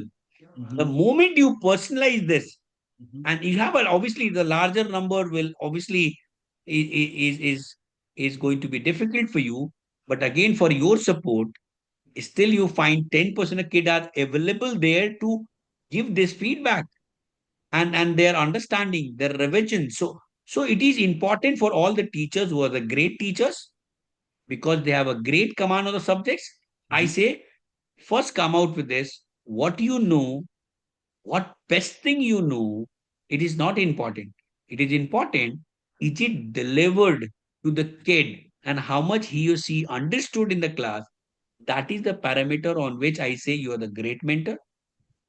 But as a teacher, it is all about like being a scientist, you know well, but that invention has to go to the public. mhm, mhm. Then only you are a great scientist. Thank you. Thank you so much, Ramanuji. You have really touched upon a very, I would say, phenomenal chord, the very nuanced distinction between a teacher and a coach. And I think today's sessions are really hopping from one theme to the other, a very in an intricate fashion. We have now been joined in by Madam Dipakshi Mahindra who is currently the Director for India Government Affairs at Intel Corporation. She has had a very profound journey in the corporate affairs professional, spanning policy advocacy and government affairs over there. And we started off today's Fulcrum discussions from the human mentored learning and to the parental learning part of it, because that creates that complete emotional quantification. And Madam Anupama Mishra entailed a lot about the losing emotional connect in the institutions and back home also. And gadgets have taken over at the cost of the human connect. That was a concern that Madam Anupama Mishra from Varanasi, she raised about. But then Ramanuji talked about, because his subject matter was all about how to create a personalized purpose driven learning, and where you mentioned a lot about technology, because NEP has really presented a intractable problem for humans to manage. Because in a classroom of even 30 students, they have multiple career pathways, and the lesser is the standard, I think complicated is the challenge, because many more subjects have to be studied over there. And we have got Madam Dipakshi Mahendraji from a technological perspective as to how the advent of AI would be helping this advanced learning, at least. I don't know about the implications of it back at the junior levels, to have a self learning. I think we have lost her somehow. She would be joining in more. तो technology का जो personalise angle है, जो आपने learning profile की बात की रामानुज जी की, how AI, how technological bots they can assist. जैसे आपने कोचेस की बात की, the coaches will get a probably a mechanised sub coaches, or chat gemini or any xyz. But then that would probably require a very smart tweaking of it all by the teachers, because technological I would say utilizations are hard to make. And perhaps till we will be having Dipakshi ji, maybe you can have your forays into technology. What kind of platforms you use for creating those learning profiles, how to extract out, how the standardized scores are fed into the system? Because philosophy is fine, but at the end of the day, it has all to be factored into operational designs, and that's where the success mantra comes into play, Ramanuji. Right. So when it comes to say era of AI, so because a lot of work which used to take a lot of time, now the kids are able to get it. So even the third, fourth class kids are started using a chat GPT. Mhm. You ask them to write anything, they'll say, okay, let's use a chat GPT, and they have been doing it. But a limitation will come because all the AI is creating any content. It must be created earlier by somebody else. It means if the creation stops, you won't find any uniqueness in the writings. So even if somebody writes anything about them SOP and then create documents, it in one read you will be able to figure it out. Mhm. So idea is when we use technology, it should be used for the support. It should not be used as a complete dependency, Mhm. and that is where difficulty is coming up in a big way. So newer generation, those kids are finding easier way to figure it out and write things and creating some content for them. They actually are actually copying, and they are becoming 100% dependent on that, and that's where their learnings will stop. So as a teacher, when we start reviewing their profiles and anything, we always try to suggest them originality is going to be valued. So Mhm. the way it's happened, Mhm. अभी सबसे महंगी चीज कौन सी मिलती है? जो handmade होती है, Mhm. Handcraft, uniqueness. Mhm. Handmade paper is costlier than the paper which comes to the machine. The weaving which happened to the hand are more costlier than which is actually coming up even finer in sense. So what is going to be premium in these days? Mhm. It is called when you create originality in it, and each and every kid should be taught like this. So in AI world, in where we have been working with them, you can learn from them. At the end of the day, they are artificial only. Real intelligence is actually created by us. So obviously we will become more efficient, Mhm. and we are going to deliver things faster. But originality is going to be premium in that sense. So that is what the outcome when I see AI is coming in and giving added support to our learning abilities. Mhm. Okay, lovely, lovely. I think I will pass on the baton now to the expert who is looking into the technological policy implications, because there's a lot of fear and concern, as Ramanuji himself being a expert, a cat mentor at an advanced level. And when the schools are already very much concerned about the use of mobiles, and Madam Anupama Mishra and his entire team and others, they were talking about the digital natives, what the young kids are becoming. And now even the Australian experiment, Australian coercion, as is being said, that the youngsters below a particular age they are being made devoid of their advancements on the social media. Perhaps Dipakshi ma'am will be able. There is some technological issue somehow, paradoxically, but we will be having her shortly. Yeah, yeah. So, how to balance this all from the human connect, that emotional, that classical Guru Shishya Parampara, one-on-one physical, but the constraints of the modern world, where today this World Education Forum, as we are calling it, as it is happening in the Manas Sarovar, it is happening in those data servers in that virtual world, but it is as real as I'm sitting very close to Ramanuji, because the purpose is well intertwined. So, over to Dipakshi ma'am to really give that philosophical answer about the concerns, with a lot of paranoia coming over. Ki bhai kya ho jayega, what will happen out there? So, let's hear from Dipakshi ma'am on this very intertwined topic, and then we'll be followed by Professor Moni, who would be joining shortly. Ma'am. Thank you very much, Raghavji. First of all, apologies for the constant snag. That's actually one of the negatives I wanted to touch upon when we talk about AI and connectivity. But I hope my Zoom doesn't misbehave anymore. So with that, I will dive right in. First of all, thank you for having me here. Thank you very much for thinking about the larger conversation around igniting learning, igniting knowledge, right? The way I look at it, and since you said philosophical discussion, I actually thought I'll start with one of my favorite poets.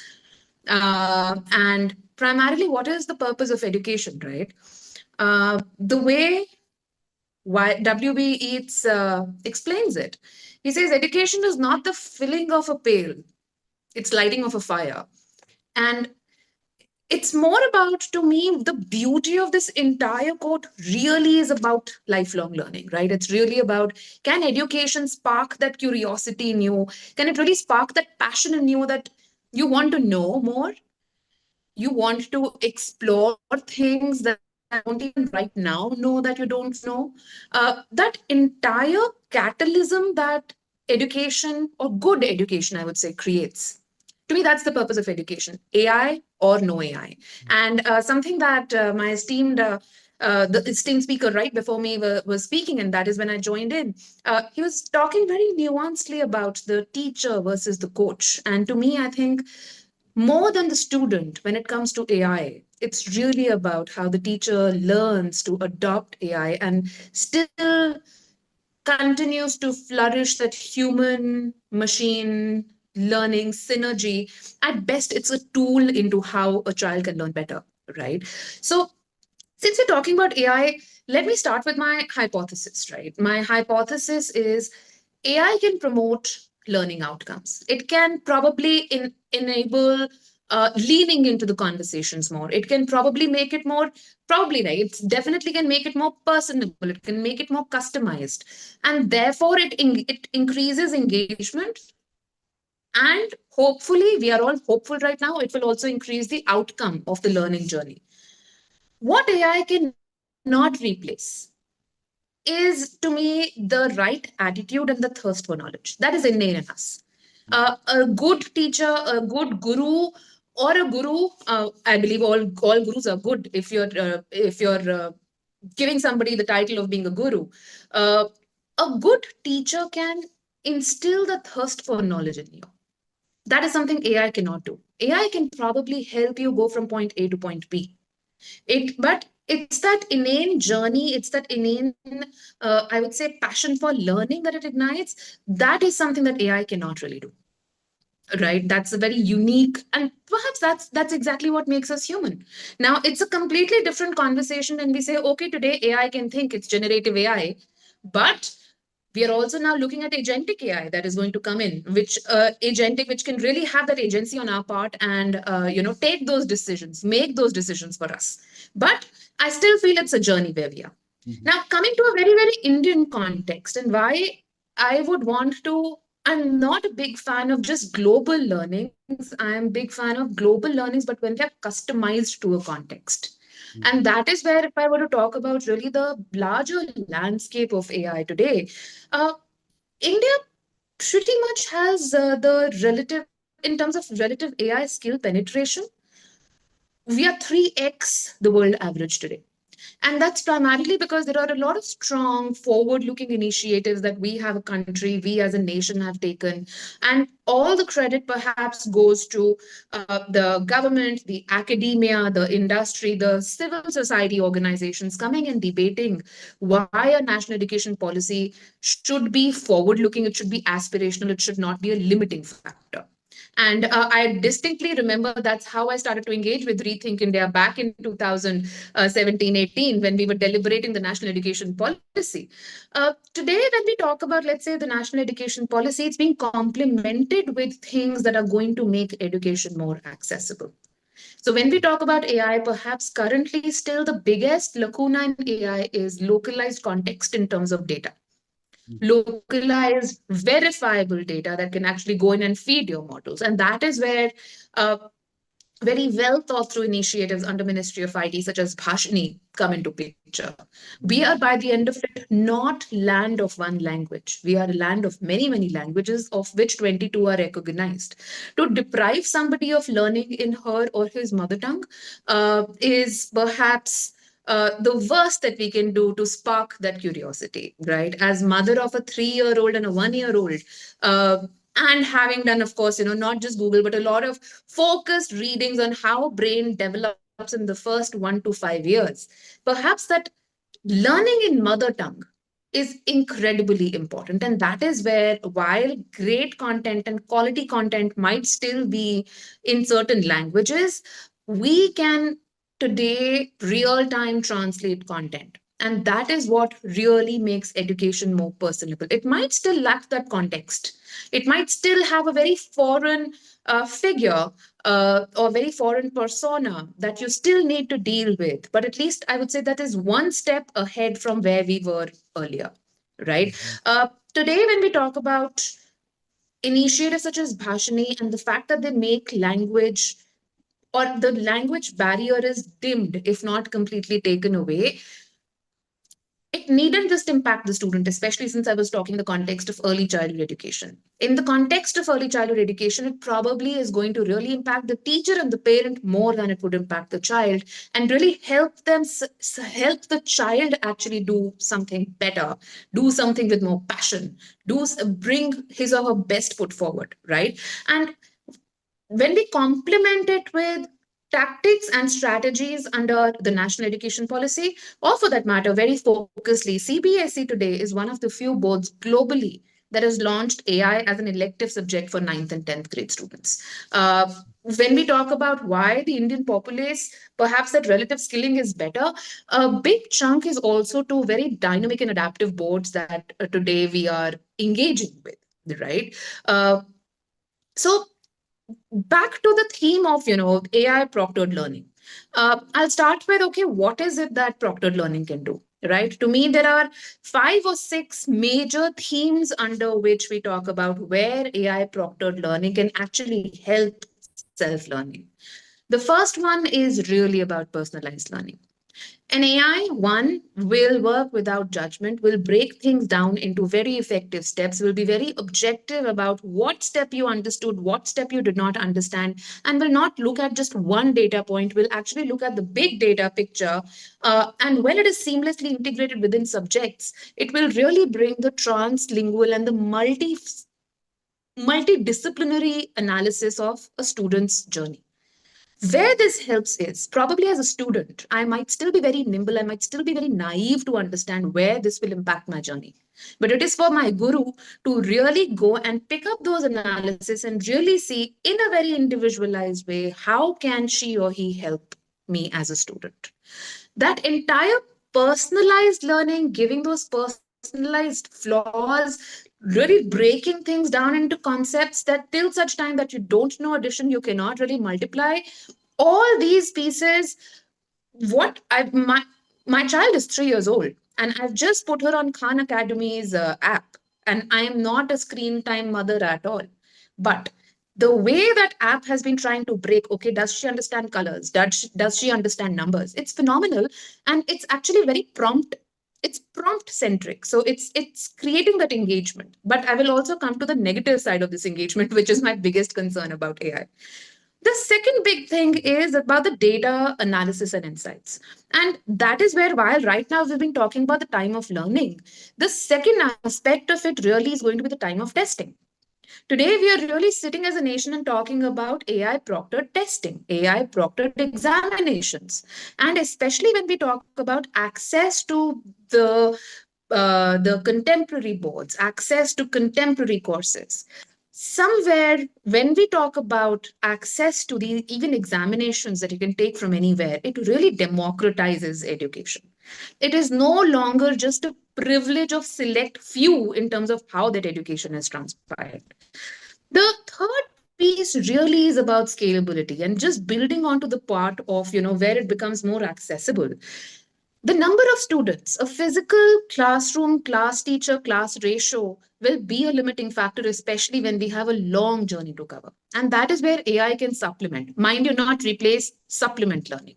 Uh, the entire piece of taking quality learning and everything that I've spoken about so far, translating, analyzing, making it more individual, it really makes it one very cost effective. It second helps us manage quality as well in terms of what is getting delivered.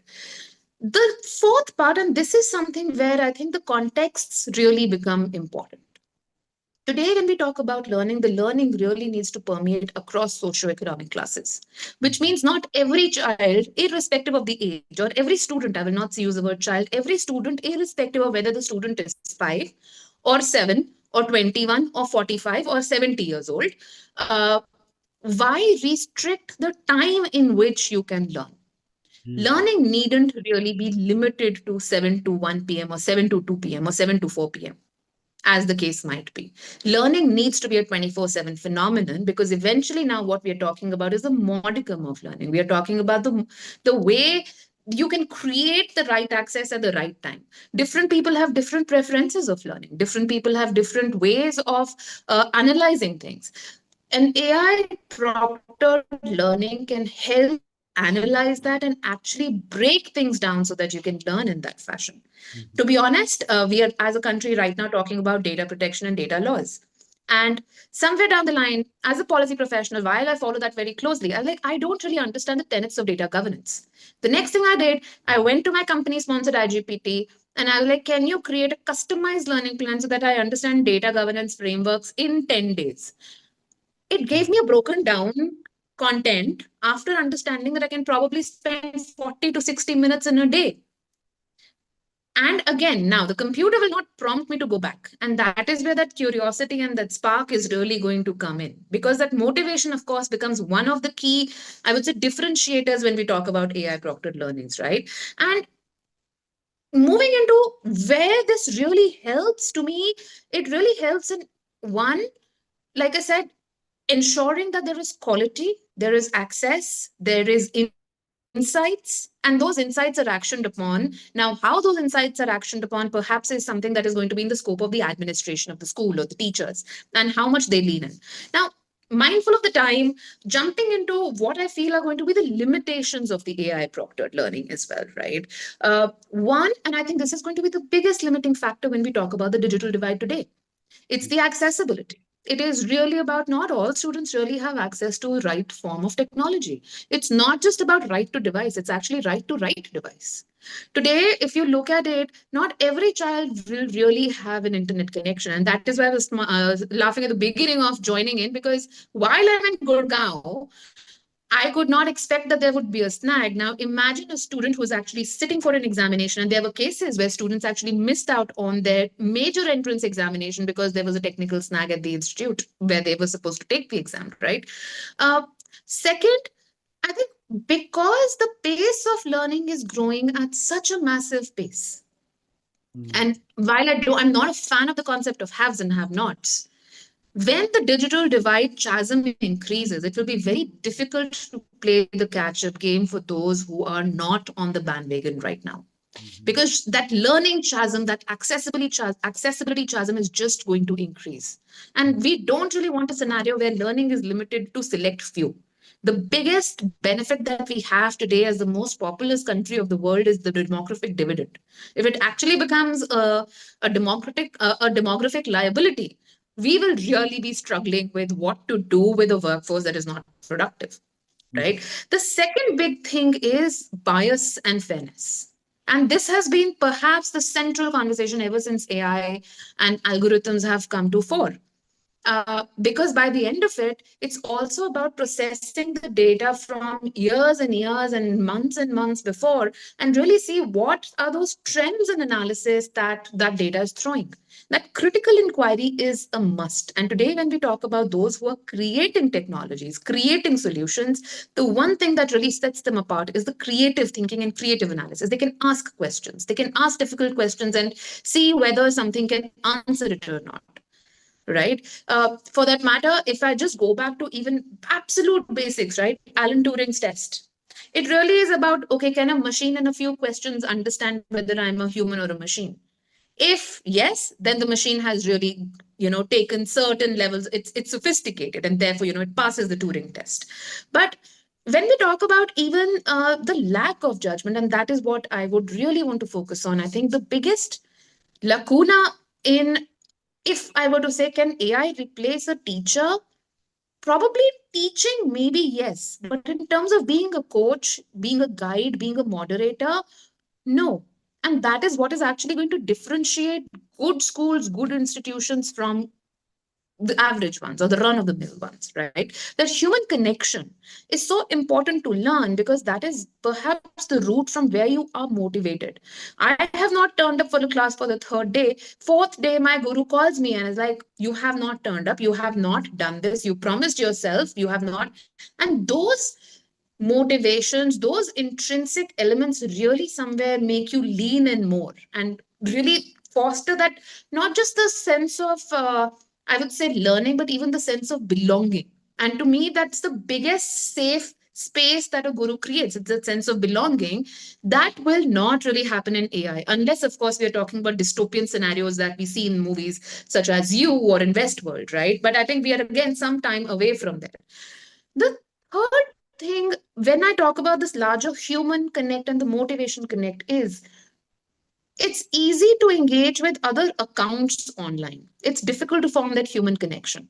And that is where perhaps the trolls very successfully, I think, bring out this point that you lack emotional intelligence if you're not sitting with a group of people. You will never talk foolish when you're sitting with a group of people, but you will be kind of covered if you're just another number or just another ID on the computer that you're engaging with.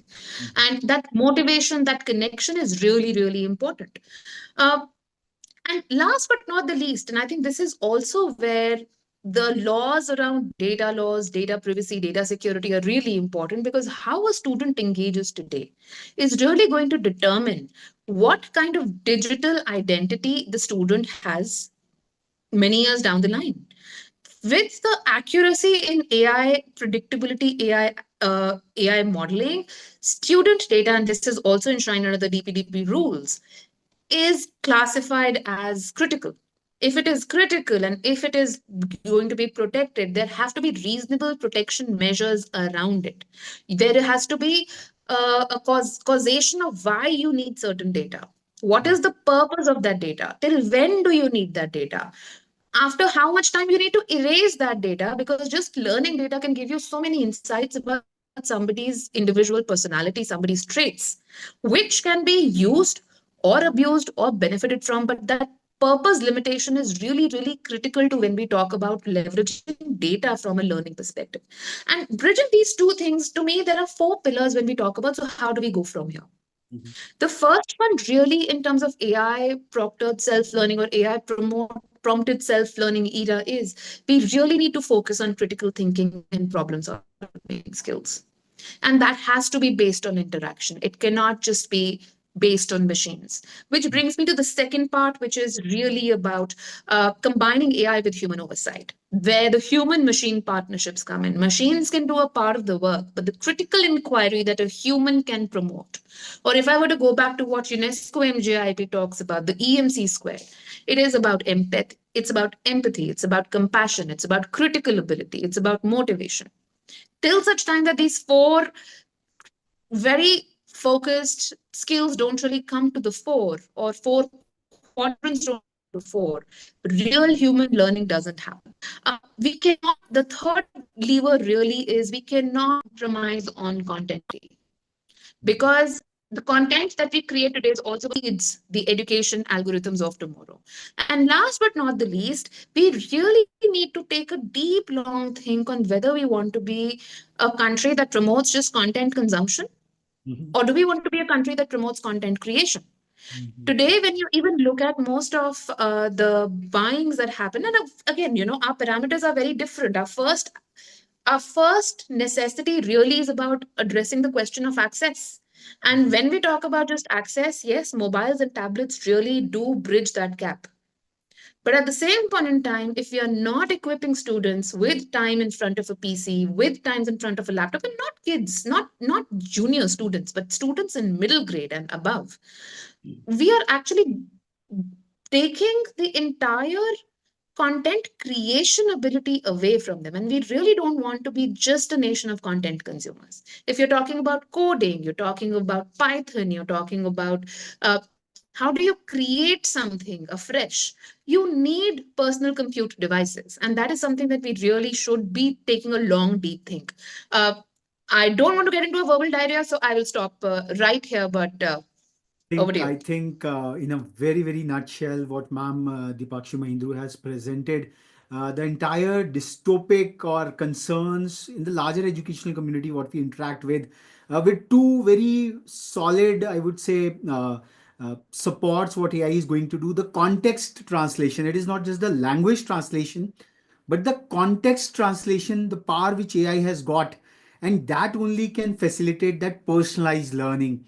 The times of the day and the context is very tough to translate, and that's where it really comes at a great power. And secondly, the content consumption part of it, from content consumption to content creation, because now we have got such a huge power with us, which can be a kind of a benchmark. Ki, oh, this is already created, what's on top of it. If the kids are like, there was a concern, the earlier speaker Ramanuji was talking about, oh, you might have copied out from one of the LLM models, but then there are equally smarter algorithms which will tell you. I tell you my example, when we went to IIT Kharagpur in the first year, when we were doing the basic data structure programming, we students felt, oh, we are AIR, this, that, whatever, we will fool the professor. But then the professor had the assembler code over there, and he could map it instantly. That, and those very advanced tools were not there in 1999. But then now with these powerful machines, perhaps the teachers have that strong genie in their hands. Oh, look, this you have copied from here. I think these two very possibilities of context translation, and in a diverse country like ours, national integration is so very dependent on the linguistic integration, the Ek Bharat Shrestha Bharat. And we had the great good fortune of having Bhashani CEO last year on this World Education Forum. And when we were discussing about the linguistic aspect of it all, because आज भी तमिल और हिंदी के बीच में एक द्वंद है, and this is not just the language part of it all, this semantic level contextual translation which can really happen in real time. And the other challenges what madam presented, she has really presented that integral thought process out there, that the inspiration, the motivation, the EMC square, very beautifully she has just put in over there. It really needs to come from that human interface. I think India is really on that cusp where we assimilate the best practices from all over. There is nothing to get paranoid. Madam has really given that hope and very, I would say, logical framework to build upon. This is really phenomenal. And from here, I would now pass on the baton to one of the, I would say, regulators in the governmental space, the Professor M. Moni, who headed NIC in those early stages of computing, being the architect of the DISNIC project, and then he was someone who brought at his superannuation 10 years back the entire proposition of higher technical education to take on the computing needs right at the district level. As Madam Mahindru said, that India is such a diverse country. 5 गांव के बाद भाषा बदलती है, पानी बदलता है, and who better than Professor Moni ki how contextual translation is so very much required, and AI as a governance tool for that matter, if we can say so. how the multilingualism, which is so very embedded into the NEP, we want the multilingualism to be the language of Bharat, and then translate even the programs, how to bring about the Indian knowledge systems, how to refine things across. I would pass on to Professor Moni to expand the entire gamut of self-learning for the professionals. As Madam Mahindra has said very beautifully, that she wanted to cover the data governance thematics in a stipulated time frame, and the machine could really give her a very well manicured kind of a program. So for the advanced learners, for the self-learning, not just at the K-12 or the higher education level, but lifelong learning, which I think doyens like Professor Moni are really presenting it across. He's an avid learner himself. So Professor Moni, over to you on this topic, and that will be, sir.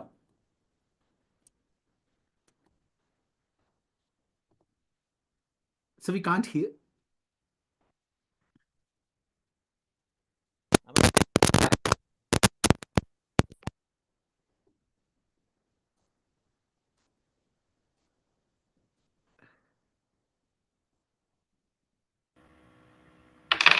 Hello, Yes, sir. Yes, sir. We can hear you. Yes, sir.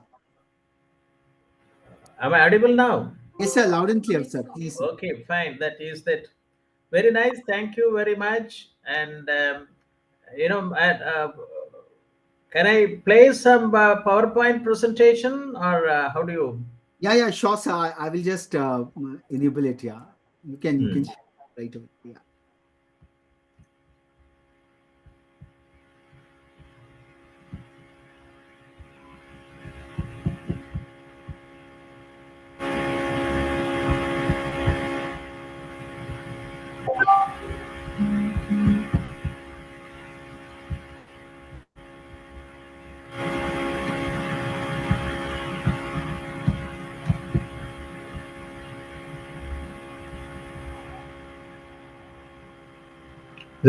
Is it all right?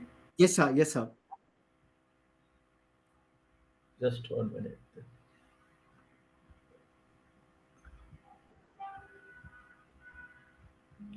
I'm not able to. Hello. Yes, sir. No, is it coming properly? No. Sir, don't do the full screen. I think that's a snag with the MS Windows at times. We can see the screen beautifully. Just just 1 minute. Yeah. Okay, you are able to see that. Yes, sir. Yes, sir. We can see. Okay, fine. It's good that I'm able to. Thank you very much Uh, uh, for giving this opportunity. Uh, and it is a very important program on World Education Forum 2025. You are given a very important topic to talk on very topic on AI AI enabled prompted learning and AI proctored learning. It is a very important topic. Let me see that how I'm able to fit myself into the talk. Fine, sir, sir, Mr. Mitchell. sir, sir. Okay, so I would like to, since it is national, you also put the title translating from national education policy to GEP, global education policy, and intertwining the emergent power of artificial intelligence to the adoptive, adaptive intelligence of Sanatan Bharat.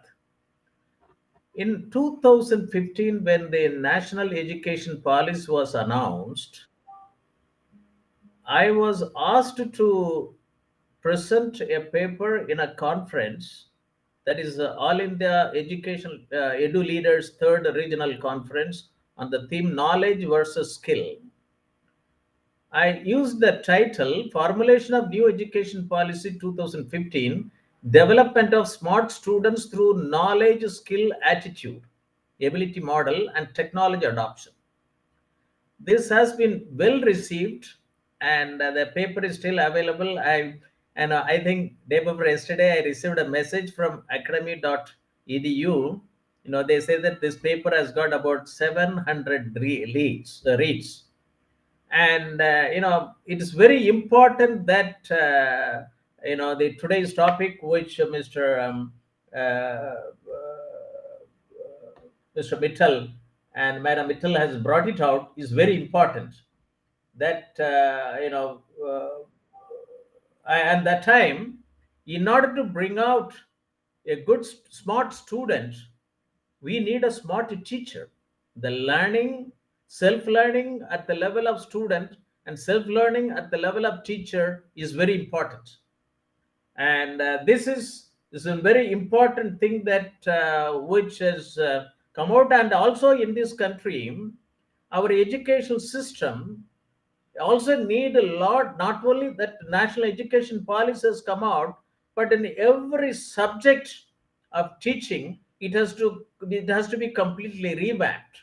In many other developing countries, you have a teacher training institute of chemistry, teacher training institute of mathematics, teacher training institute of history. Like that, for each subject you have an exclusive teacher training programs, which will try to motivate, bring it out a lot of tools and necessary instruments for both equipping both the students and the teacher. And this is the national education policy 20 aims to make the country a global education leader. It also try to promote international collaboration, increase the quality of education, make education accessible to all. But at the same time, now the topic is very important: AI enabled prompting and proctored learning. In this country, we have about 50,000 higher educational institutions, including 4,500 engineering institutions, having minimum 200 desktop computers in their campus, amounting to 1 crore computers, which is lying idle between 4 p.m. to 8 a.m. next day morning, which are also offering AI and ML courses. How much resources are available in this country to bring in this revolution, which the AI-enabled courses can bring it out? And one aspect which I have been trying to promote in this country is an agricultural informatics for bringing in total transformation in this country very effectively. And also, one I would like to see that educational institution must rethink their degree pathways to accommodate a changing student demographic, and employment landscape, and changing technology capabilities, and changing industry requirements, resulting in AI design pathways. From degree pathways to AI design pathways, and alternatives include micro degrees, competency based micro courses, expanded online options, and portable and standard based credentials, as well as also increased collaboration and partnership with employers and other institutions. Reason for more enterprises participate in adaptive education supported by artificial intelligence. So this is a very important that if you see a teacher and student, today we have one teacher, 30 student. The time has come with the AI enablement, one student, more than 30 teachers. So the teacher student relationship is teach by experience. Adaptive learning system without support of artificial intelligence is the first rectangular box. And then adaptive learning system equipped with artificial intelligence, this is change by effect. Adaptive learning system supported by artificial intelligence. It means that the role of even these systems, which is adaptive learning system by artificial intelligence, is going to be the core thing for the days to come. And they were yes on 19th, I've been asked to address the faculty development program organized by the Electronics of ICT Academy, IIT Roorkee. And Sam Hickenbottom University of Agriculture, Technology and Science, Pragraj. It was about 2.5 hours talk, and the theme is develop an understanding of AI and geospatial technology for agriculture and allied domain. Mhm. And India is an agrarian economy, 6.5 lakh villages, and 145 million operational holders.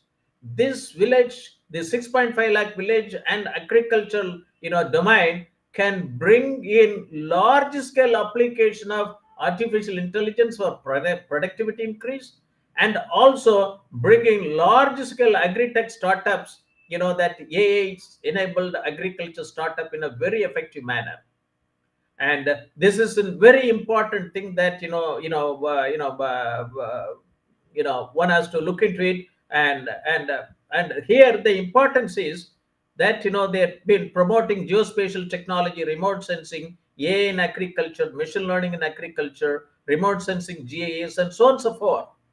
But the self learning, for a student or a teacher at the grassroots level, has to understand what is the grassroots level problem we have.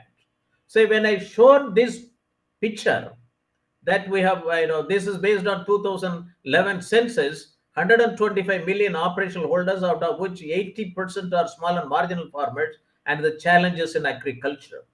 So agriculture is an unstructured problem.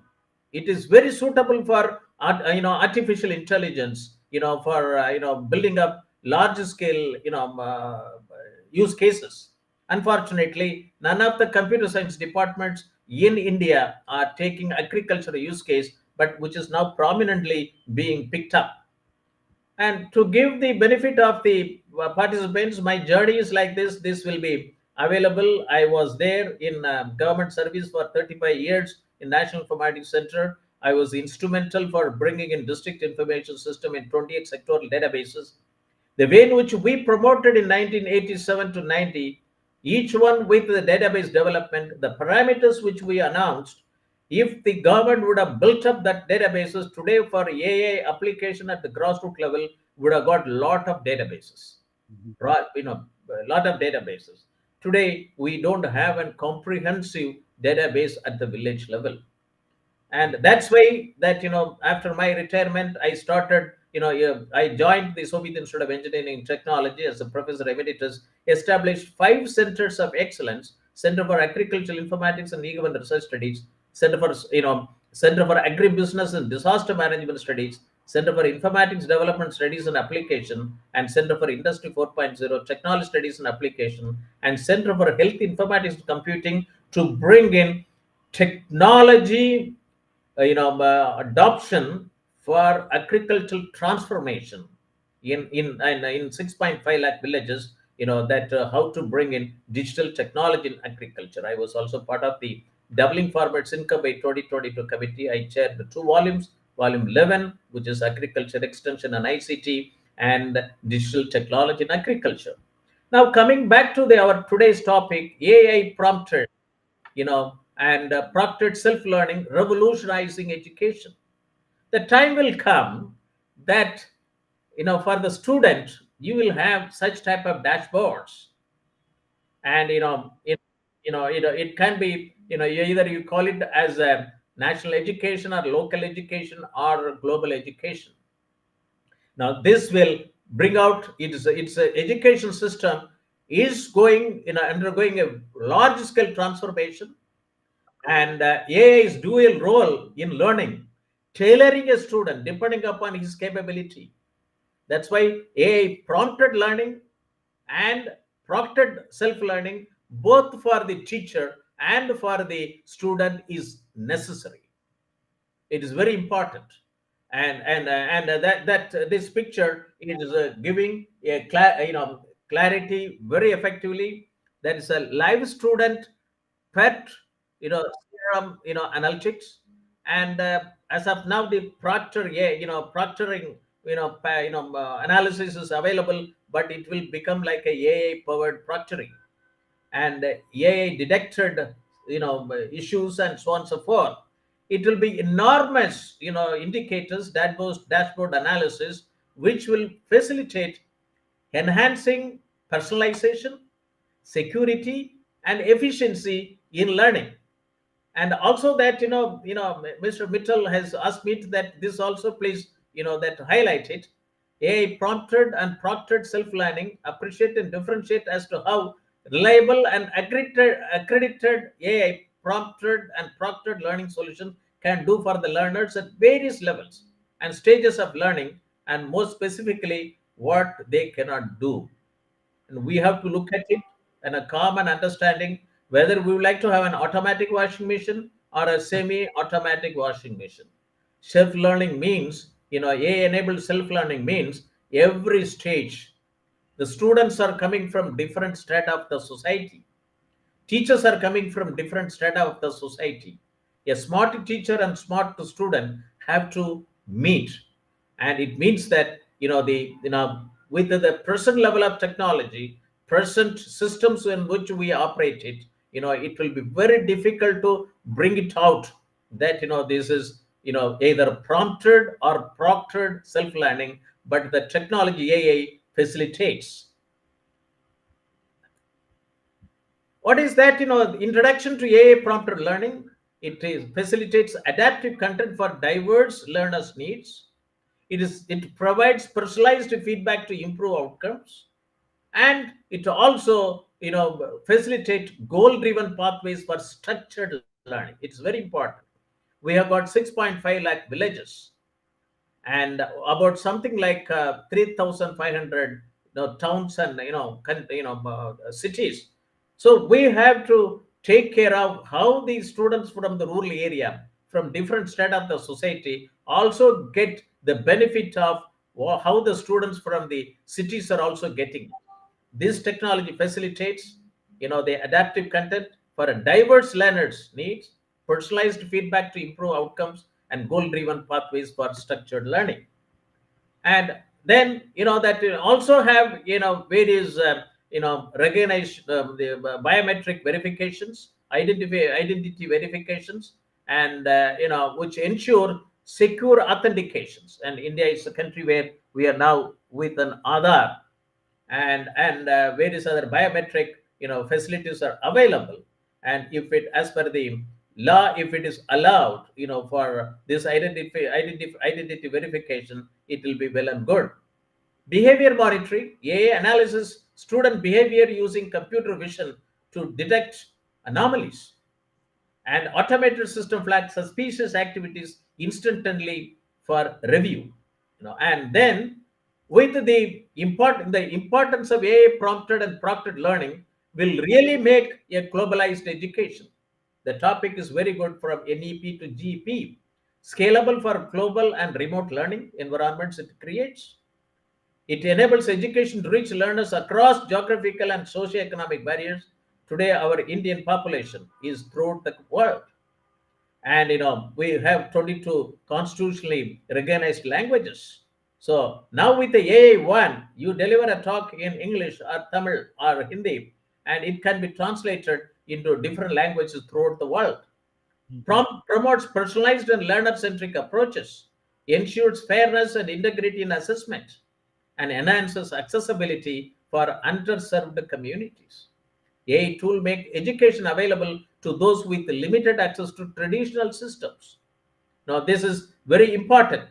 And then when you look at it, that AI prompted learning process, we collect learners' data through assessment and or interactions, and identify learning gaps using AI analysis, and also provide tailored questions, prompts, and activities, adjust learning paths dynamically with ongoing feedback. As a individually myself, when I looked at such type of things, if it would have been available, if it would have been available in early 70s, early 60s, when we were studying in school level and college level, today our situation would have been different, because I was born and brought up in a rural area. We used to walk for 10 kilometers daily for school, and we didn't have an electricity at that time. But still, our teachers were able to give us an appropriate learning, which is, it's like a bootstrapping, which is able to help helped us today. We are in this policy making level. It is because of the teachers which brought it. On those days, the teachers without such type of technology, they were smart teachers, pioneers. But we now would like to have such pioneers in the school and colleges with this technology. Now, let us technology behind AI prompted and proctored learning is machine learning, natural language processing, computer vision, blockchain, and IoT integration. All the teachers, irrespective of what subject they teach, they have to be driven to understand, equipped with this technology behind the AI prompted and proctored learning. Because this was, if the teachers becoming smart in understanding the technology and started using it, whether they teach history, whether they teach geography, whether they teach languages, or whether teach computer science, you know all the teachers have to understand, these technologies, it is a must. And industry and a higher end research institution has to bring out appropriate training and technology tools very effectively. And key stakeholders is not only students, educators, administrators, regulators, and parents. Today, national education policy puts all the five stakeholders at the centric form. It is very important.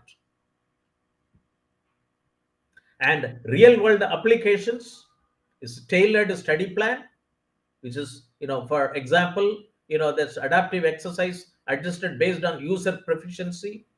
And secured online exams, is there also a lot of examples are available, like ProctorU, corporate training, LinkedIn learning. AI recommends courses aligned with the career objective, and gamified gate 12 learning, and blockchain secured credentials. So these are all some of the things that real world applications are there. With AI enabled applications, it should proliferate like anything. We have 50,000 education institutions. Each one can come out with they can experiment with the students which they have it, and they can bring out the tools which are needed for the whole world.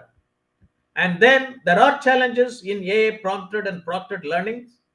There are major headings which each one needs maybe that 1 hour discussions and so on and so forth. That if you started the challenges will be that if you started balancing data privacy with the functionality, mitigating algorithmic bias and ethical concern, overcoming infrastructure limitations, building trust among educators and students. These four components are very important. If these are all, we'll face the challenges, but we have to overcome these challenges. Future prospects: classroom IoT integration for seamless AI support, smart devices connected through IoT for enhanced learning experiences, real-time multilingual AI assistance, dynamic translation and support for diverse learners, emotional intelligence analysis for adaptive learning, and generative AI creating dynamic on-demand content. But in order to facilitate all those things, we have to have, the data, very important. Data management, data governance, and with blockchain technology, it cannot be tampered at any stage. It is very important. You've made a very nuanced point. Generally, the in the process of learning through machine, it's all about the intellectual feedback or response. You have touched upon a very different aspect of emotional intelligence. Would you like to throw a bit more light upon that as to how the machines are actually gauging the emotions of the learner apart from the intellectual input or output over there? Yes, that that's emotional one. For example, let me take my own case study. Okay, okay. And I didn't even know, the place where till I used to come up to 11th standard, that one or two newspapers will come to the school. We don't know, even we used to, we don't know what is really happening. Mhm. What we studied was what was taught in the class. And today, it is enormous that it's emotional is one aspect.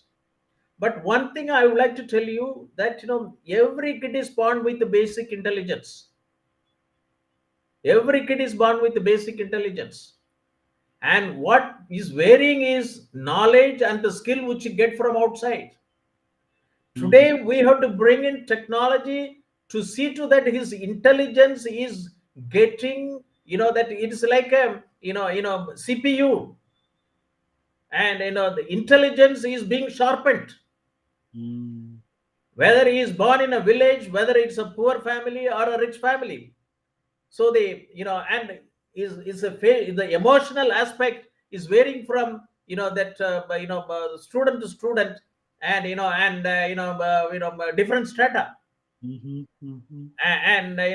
for example, that for a, that emotional intelligence, how we see it in developed countries is different. Even we have different states, different area, that people used to say that, that whether you nod your head is a different meaning which it gives to the people, and if you take that as an emotional one, and your AI system will go wrong. Perfect. And this is a very important thing, that and that's why I think the way in which in India we would like to go for AI, prompted, that learning, and proctored learning. It is especially for the education in rural India is a different cup, different, environment, different ecosystem than how we teach in, city area. And for example, it took so many years, decades, to even to get an internet connectivity in Andaman, and it has reached only last year. But the thing is that all the students from the cities in mainland, they were able to get internet like anything, even for the last, that since that internet was available here.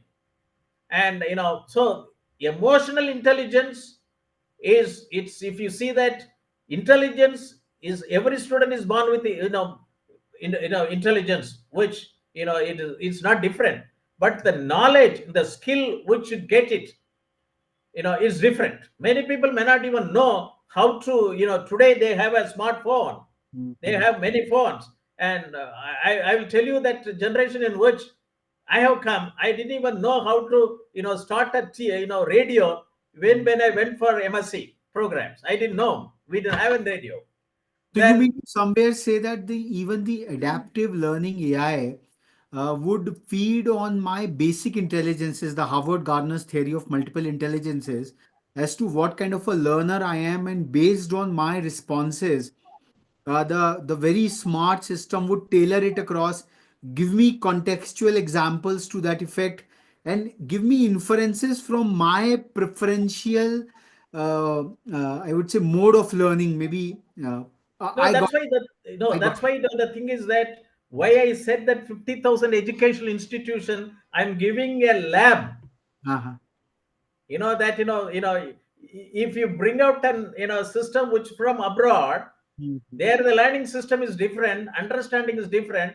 In India, 50,000 educational institution, it is a different strata, and there are so many students. If you create each college, which they have, I'm doing now a lot of such type of understanding, that 50,000 engineering colleges. Some colleges even have the 50,000 higher education institution, 4,500 engineering colleges. Some engineering college has got 3,000 computers, and it is a huge. If you see that each college is as a lab for AI lab, how much benefit you will get it. You will have a different your factor for every type of intelligence, Phenomenal, phenomenal. In different fact, case studies.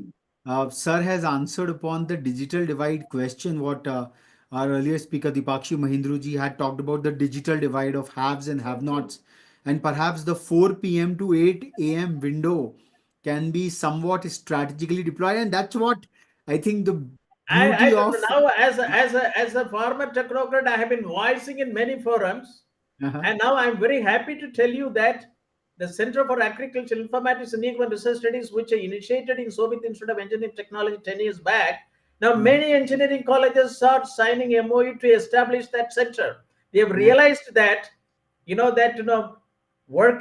making agriculture as a use case for AI and other technology is very important.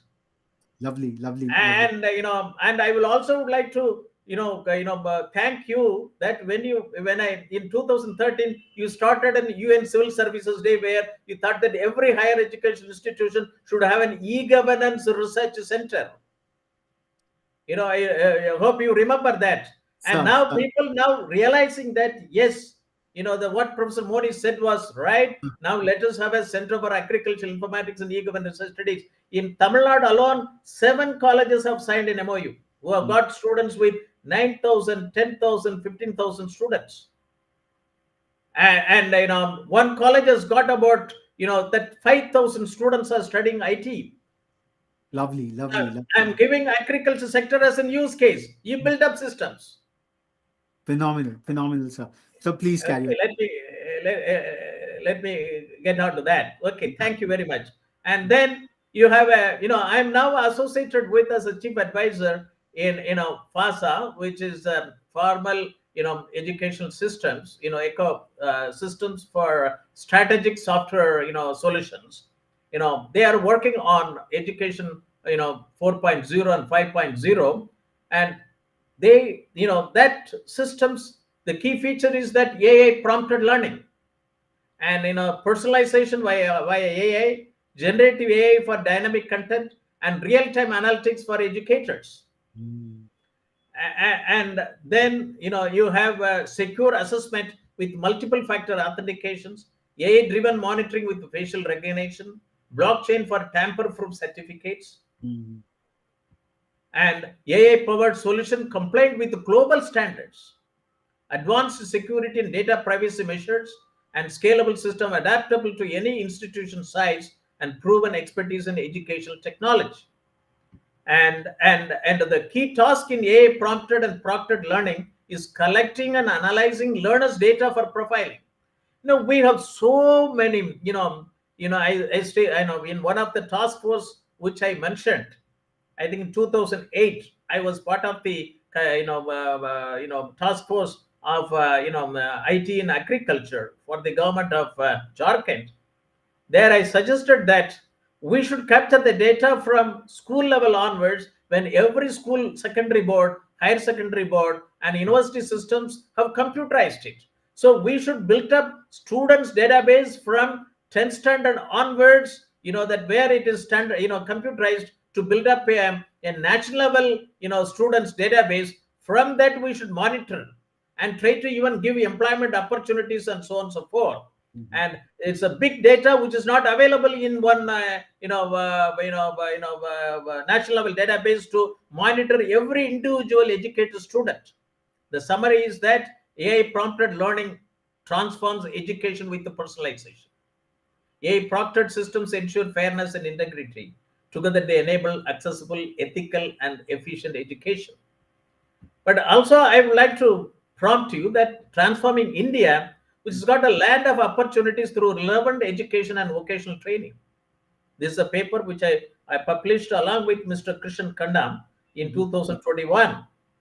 And it is a land of opportunity, be it in the field of arts and commerce and industry, academia.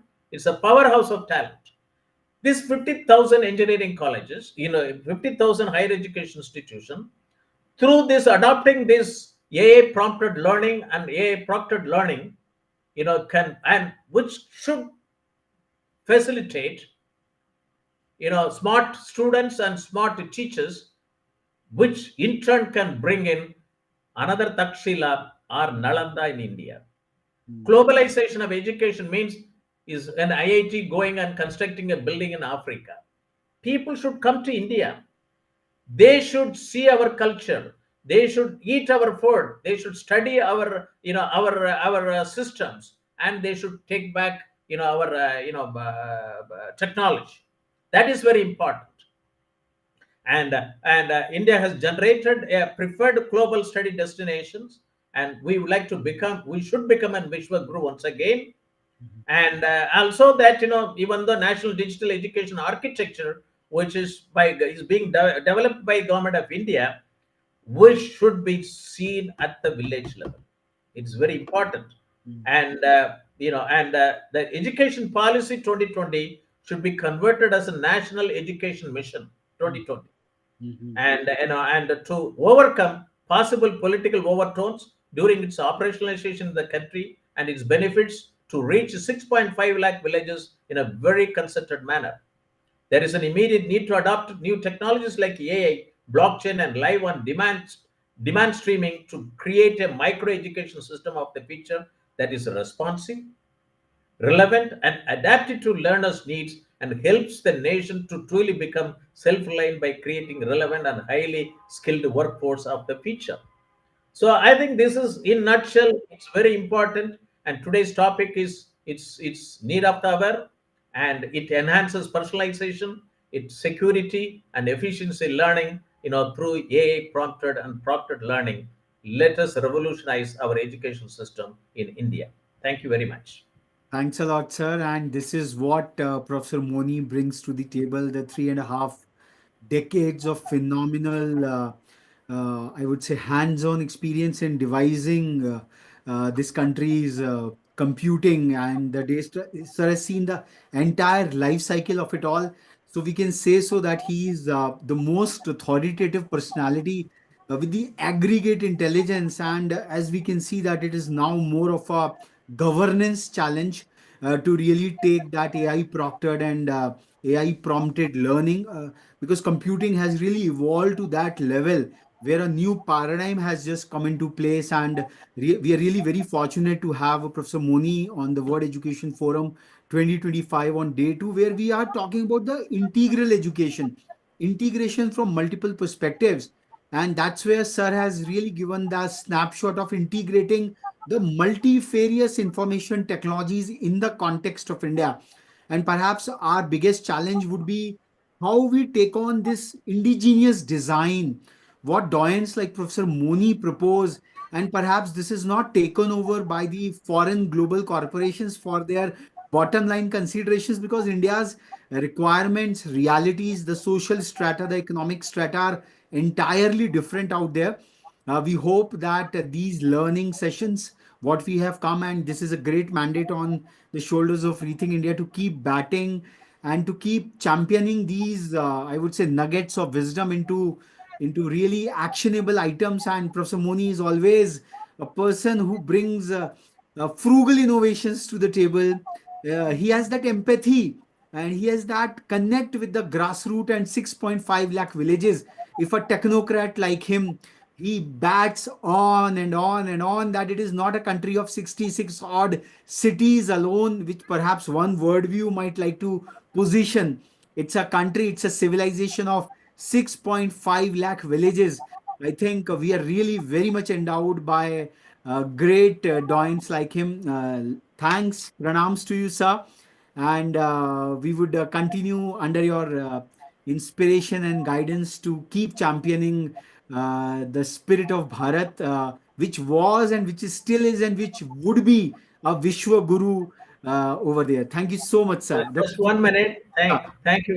Just 1 minute. I will also like to, emphasize that, you know, in 1987, when no other country was talking about it, India was first in district information system mhm, for 28 sectoral database development program, and I was the project director. And then 95, when no country was talking about IT blueprint for agriculture, we brought it, we discussed through a national conference on sustainable development, national conference on informatics for sustainable development, agriculture development. And we were trying to operationalize it. We operational many components, 15 informatics network program. And, and then, and now with this vast experience, we talked about smart village program, even got it approved by the then planning commission in 2002. And when our honorable prime minister Mr. Narendra Modi brought smart city program in 2014, that I we wrote it that smart village and smart city has to work together. And 6.5 lakh villages, you become smart villages, that the country gets developed like anything. It's a Vikshit Bharat, out of which 1.545 lakh villages are tribal villages. Mhm. Now, under this, double informants income, I recommended, smart irrigated farming, rainfed farming, smart tribal farming. Since our honorable Prime Minister, President is coming from a tribal community, I have taken on my shoulder that let us promote Mhm. smart tribal farming concept in a cluster of 10 to 15 tribal villages from Kashmir to Kanyakumari.